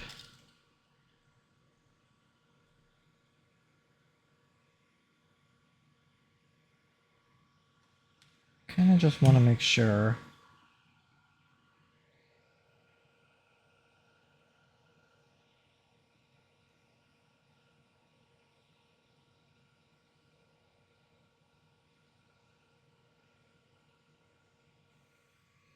Okay. I'm a lot more confident of that now.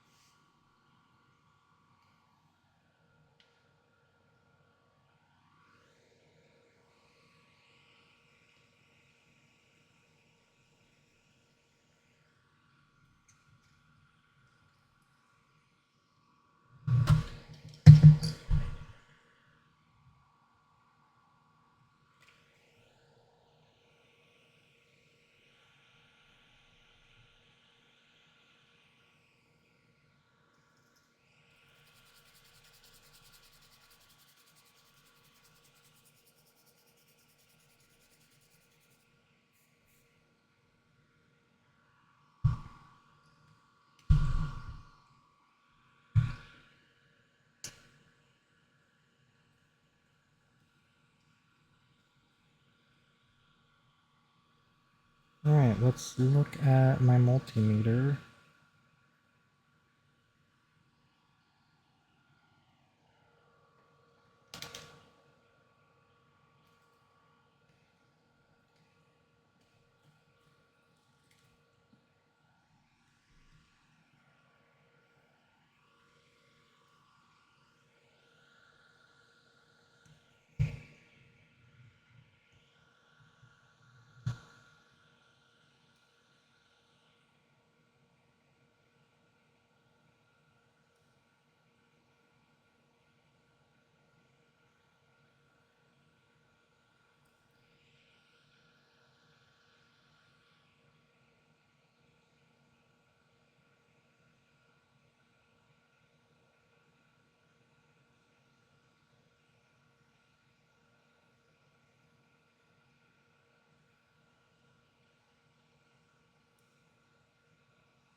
2.6 kilo ohms. Okay.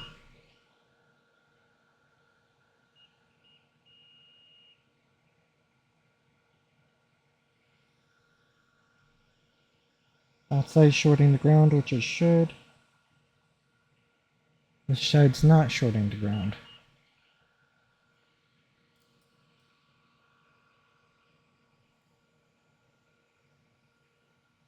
Resistance on ground to this side should be the 2.6 kilo ohms.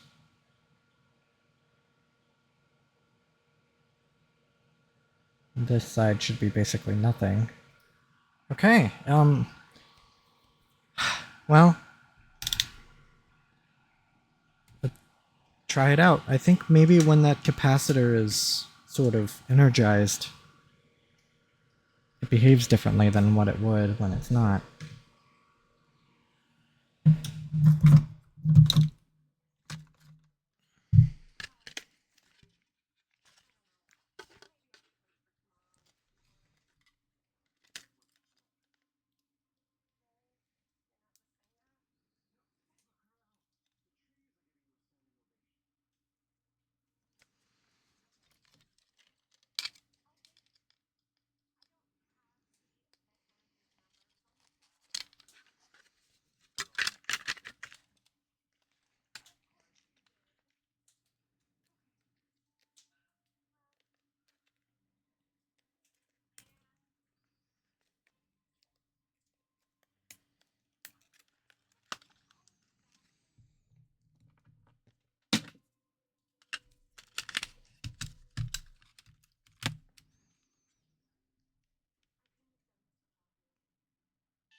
Hmm.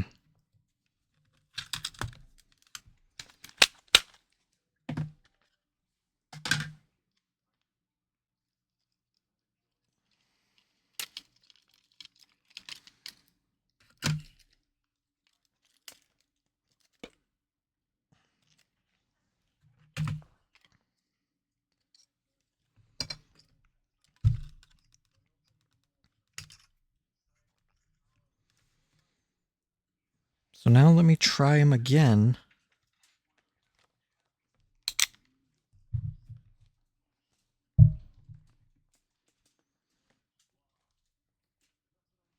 Okay. The ground side should be basically nothing.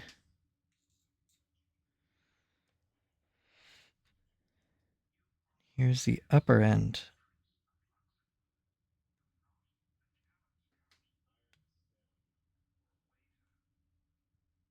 Yeah, so now it's open again. So maybe that's just how the capacitor is when it has energy going through it.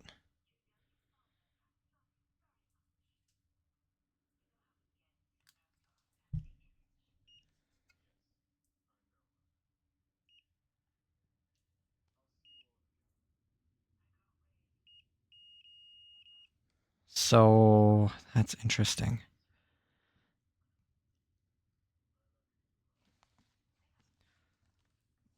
I think the only thing I can do is power up my good board and see if it exhibits the same behavior. I'm assuming it will. Capacitors are pretty simple.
So I'll just open up an application on this.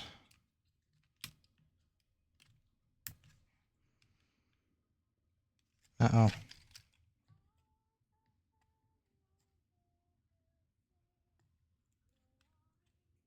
I may have finally fatigued this upper screen ribbon to its breaking point.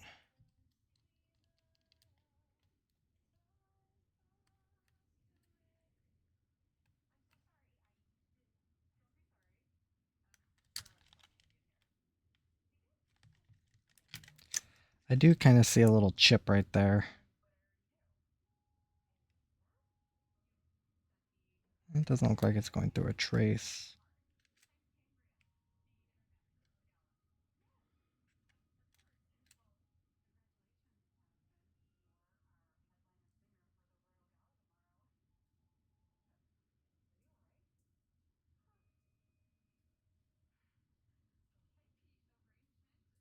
Oh, right there. Yep, so I fatigued this top screen to tearing. Bound to happen eventually.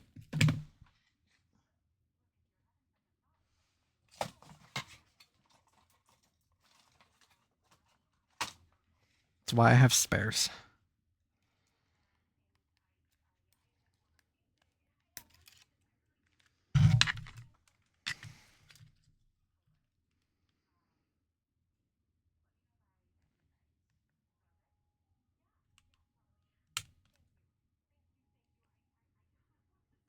Okay, opens applications just fine.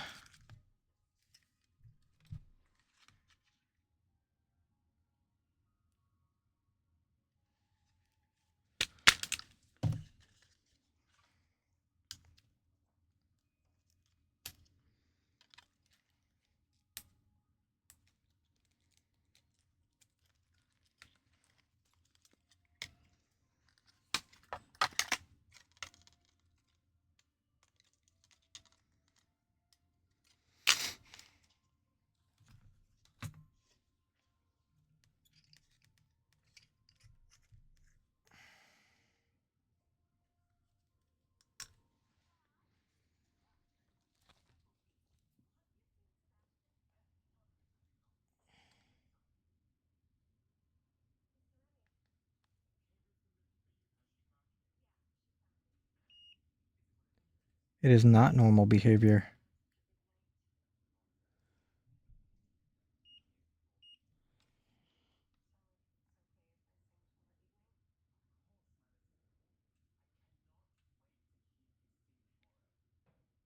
So it's just off screen, but I was getting 2.4 kilo ohms. 2.5, still not on screen.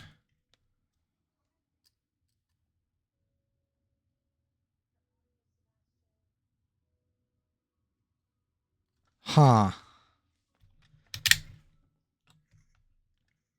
So, what does that mean?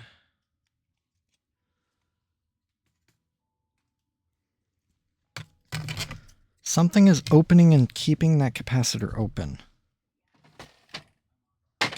I might have to do some research as to why that is.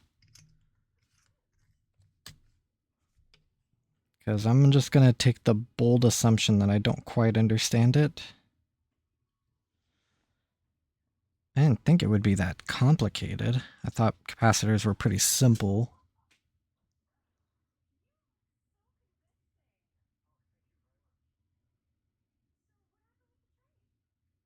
But as soon as it's energized, it just immediately shorts the ground. Well, I can't say immediately, but enough so that it creates a fault.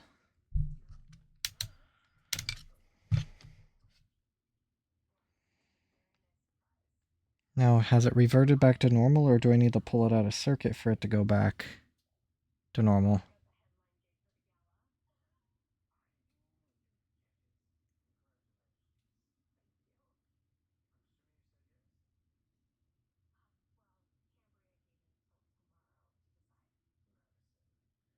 Still 80 ohms.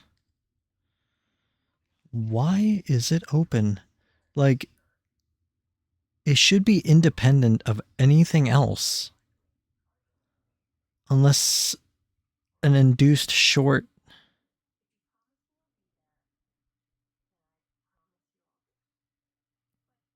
Because according to the schematic, this capacitor is by itself, connecting 3 traces to ground. Well, basically 3 traces. Pin 10 and 12, and then and then the ground, basically. Maybe I just need to look at how 10 and 12, what they look like. That's 2, 4, 6, 8, 10, because 10 right here just doesn't connect anything. Does 10 even short the 12?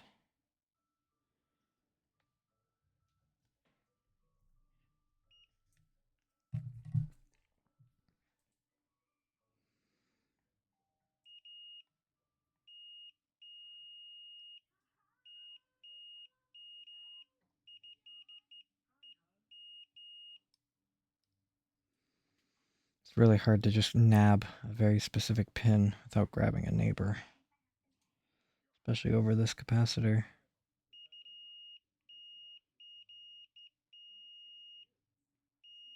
I'm touching 8 as well, and 8's a ground.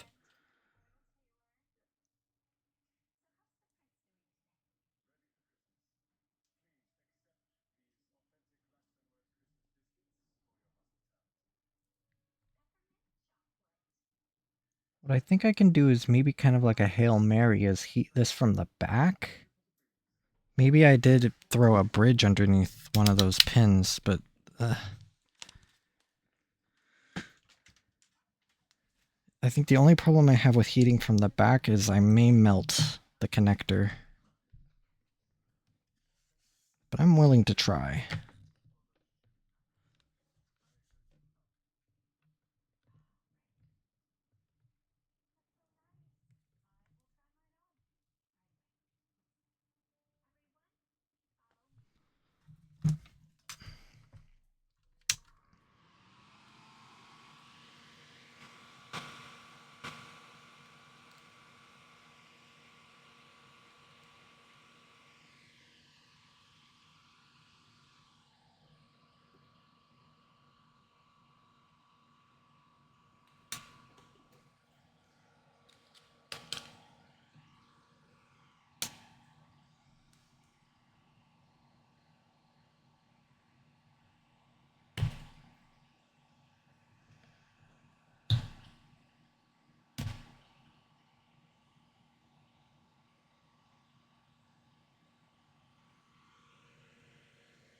This might be kind of difficult, actually.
Ah.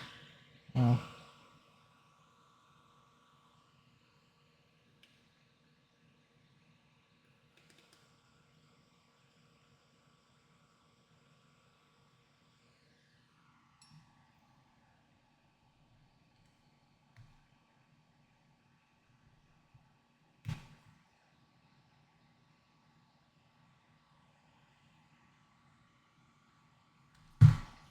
Okay.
Okay.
If that isn't reflown, I don't know what is.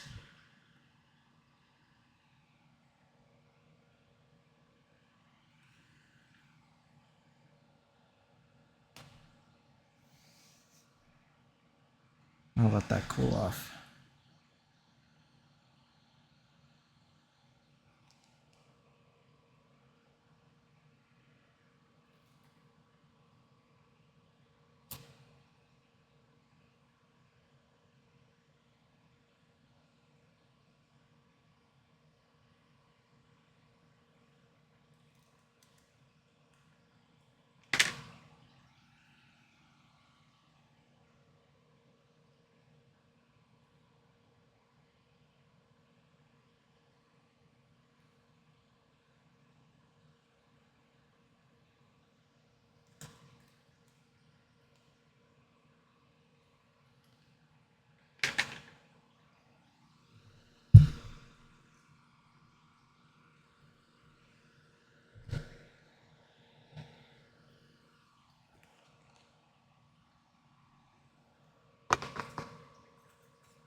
Check my joints. Now I sort of treated it like a BGA chip where I melted it from the back and jiggled it.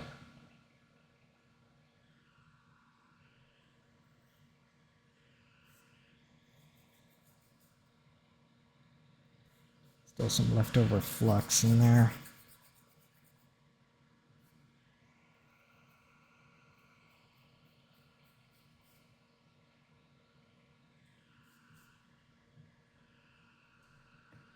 I think I liked that operation a lot better. I thought it would just completely liquefy this connector, but I guess I did not have faith.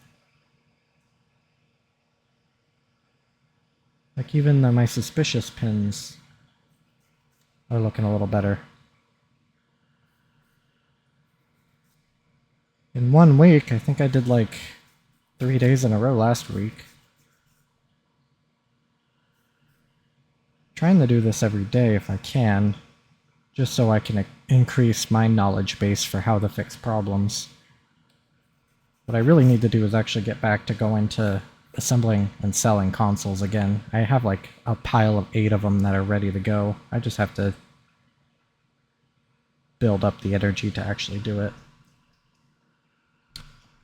Okay, those connections look good. I can check this capacitor again. If it's still open, then really all I can do is just try and put power to it again, and if I still get an error, then I really don't know.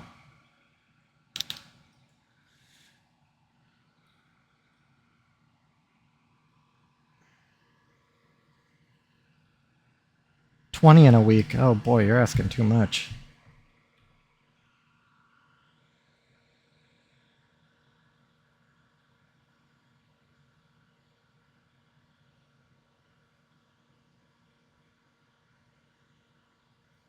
Not exactly back to normal. There is...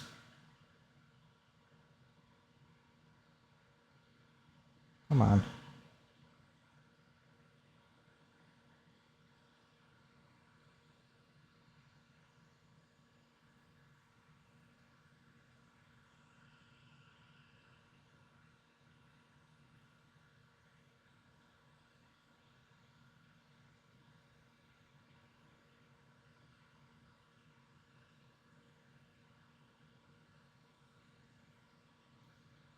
Yeah, it's like 1.4 kilo ohms.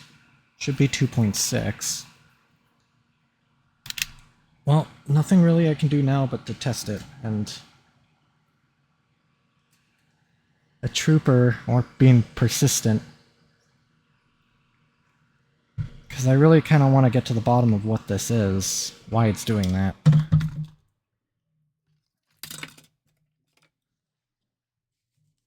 And very unspecific error codes don't help narrow down what's wrong.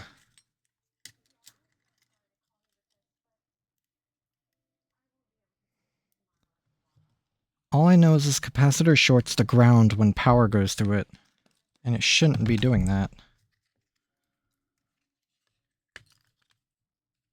That's really about it.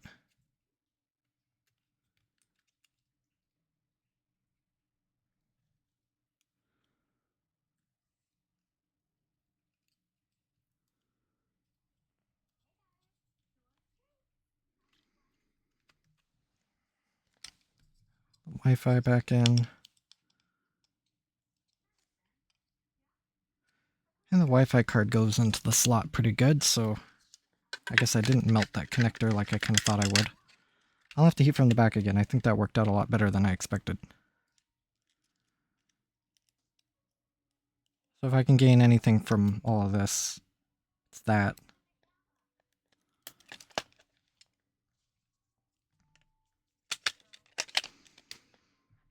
Alright, this is the last chance I think I'll get to this. Because I might have to do some research as to why it's doing this. Hello?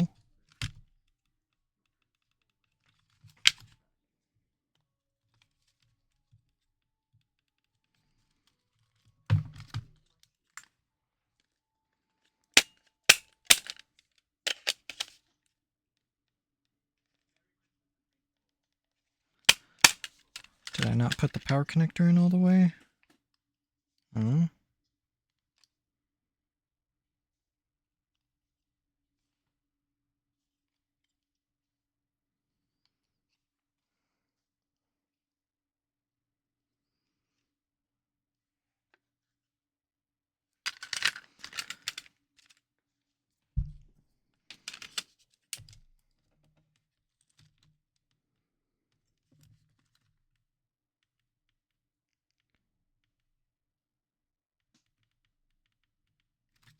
Hmm.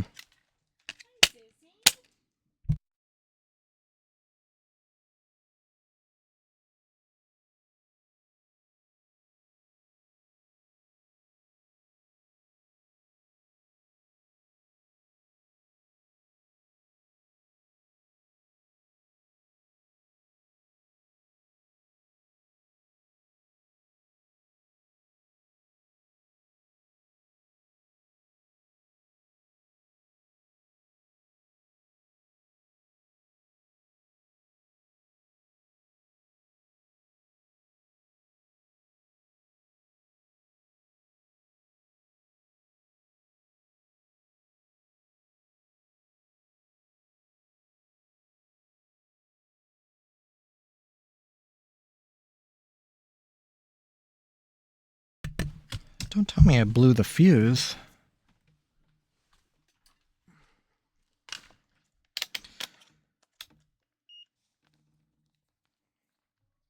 Finally give up the goat. No, you're still good. I don't know why I'm not getting power.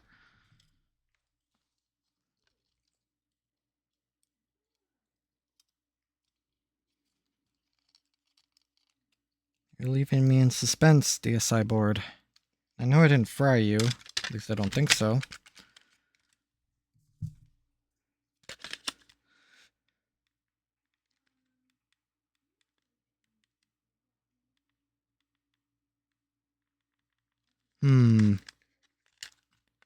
I really don't know if he's dead, Jim. I don't know why it's doing this.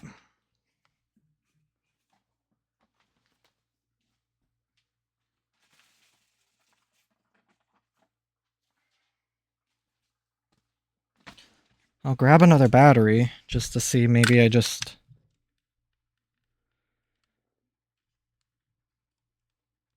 I may have fatigued the power board connections. Maybe I broke one of these solder joints just taking it out and putting it back in multiple times. Grab another one.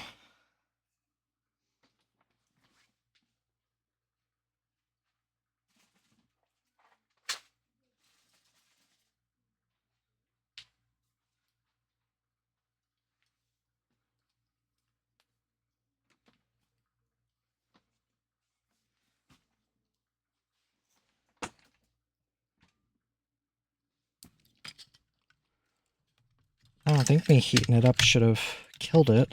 Not like this.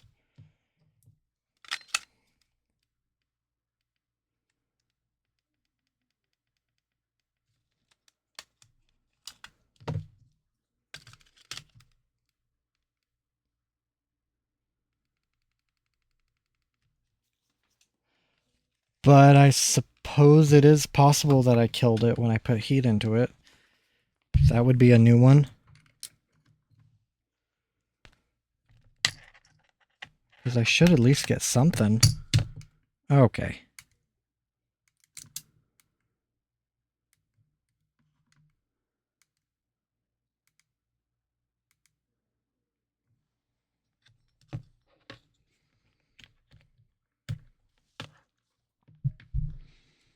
Will it take a charge? Yeah.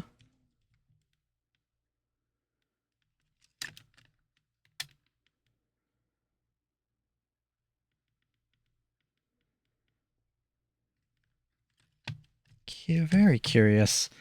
I don't like it when my problems evolve.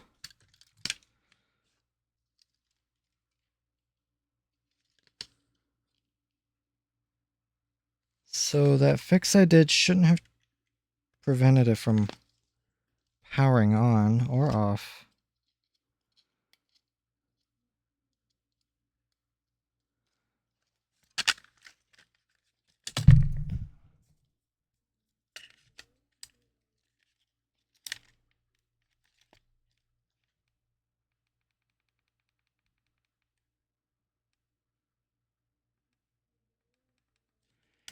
That is really weird.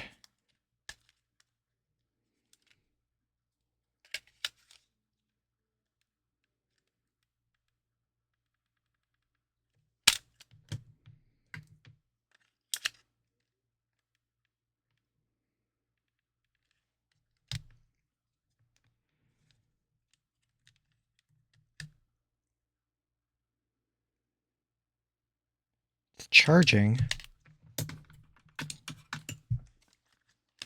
I feel like let me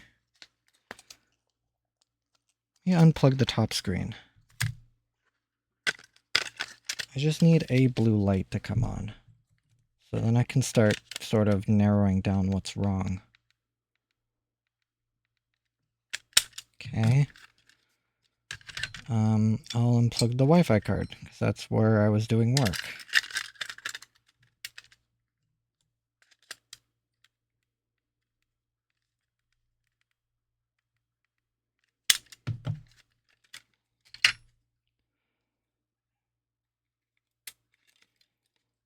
I should still be able to get a blue light, even if it's just a bare motherboard.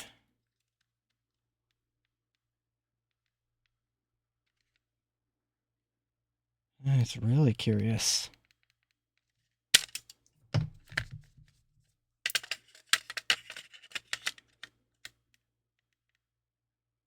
It wouldn't charge if the fuse is blown.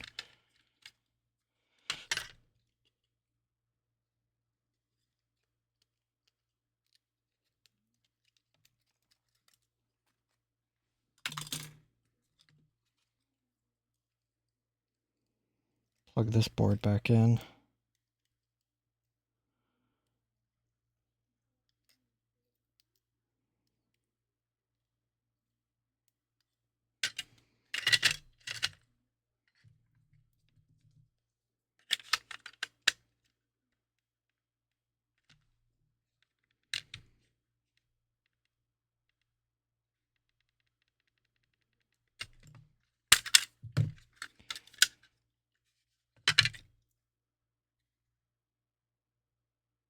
Like, unless I heated it up to the point to where I melted solder balls below the main APU and bridged them somehow. They shouldn't just bridge.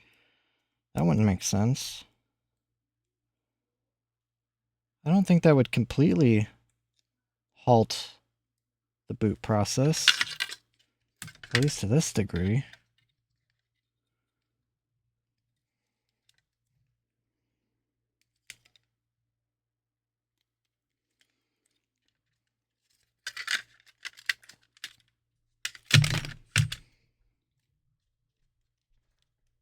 Definitely the Wi-Fi card shouldn't be preventing a blue light from turning on.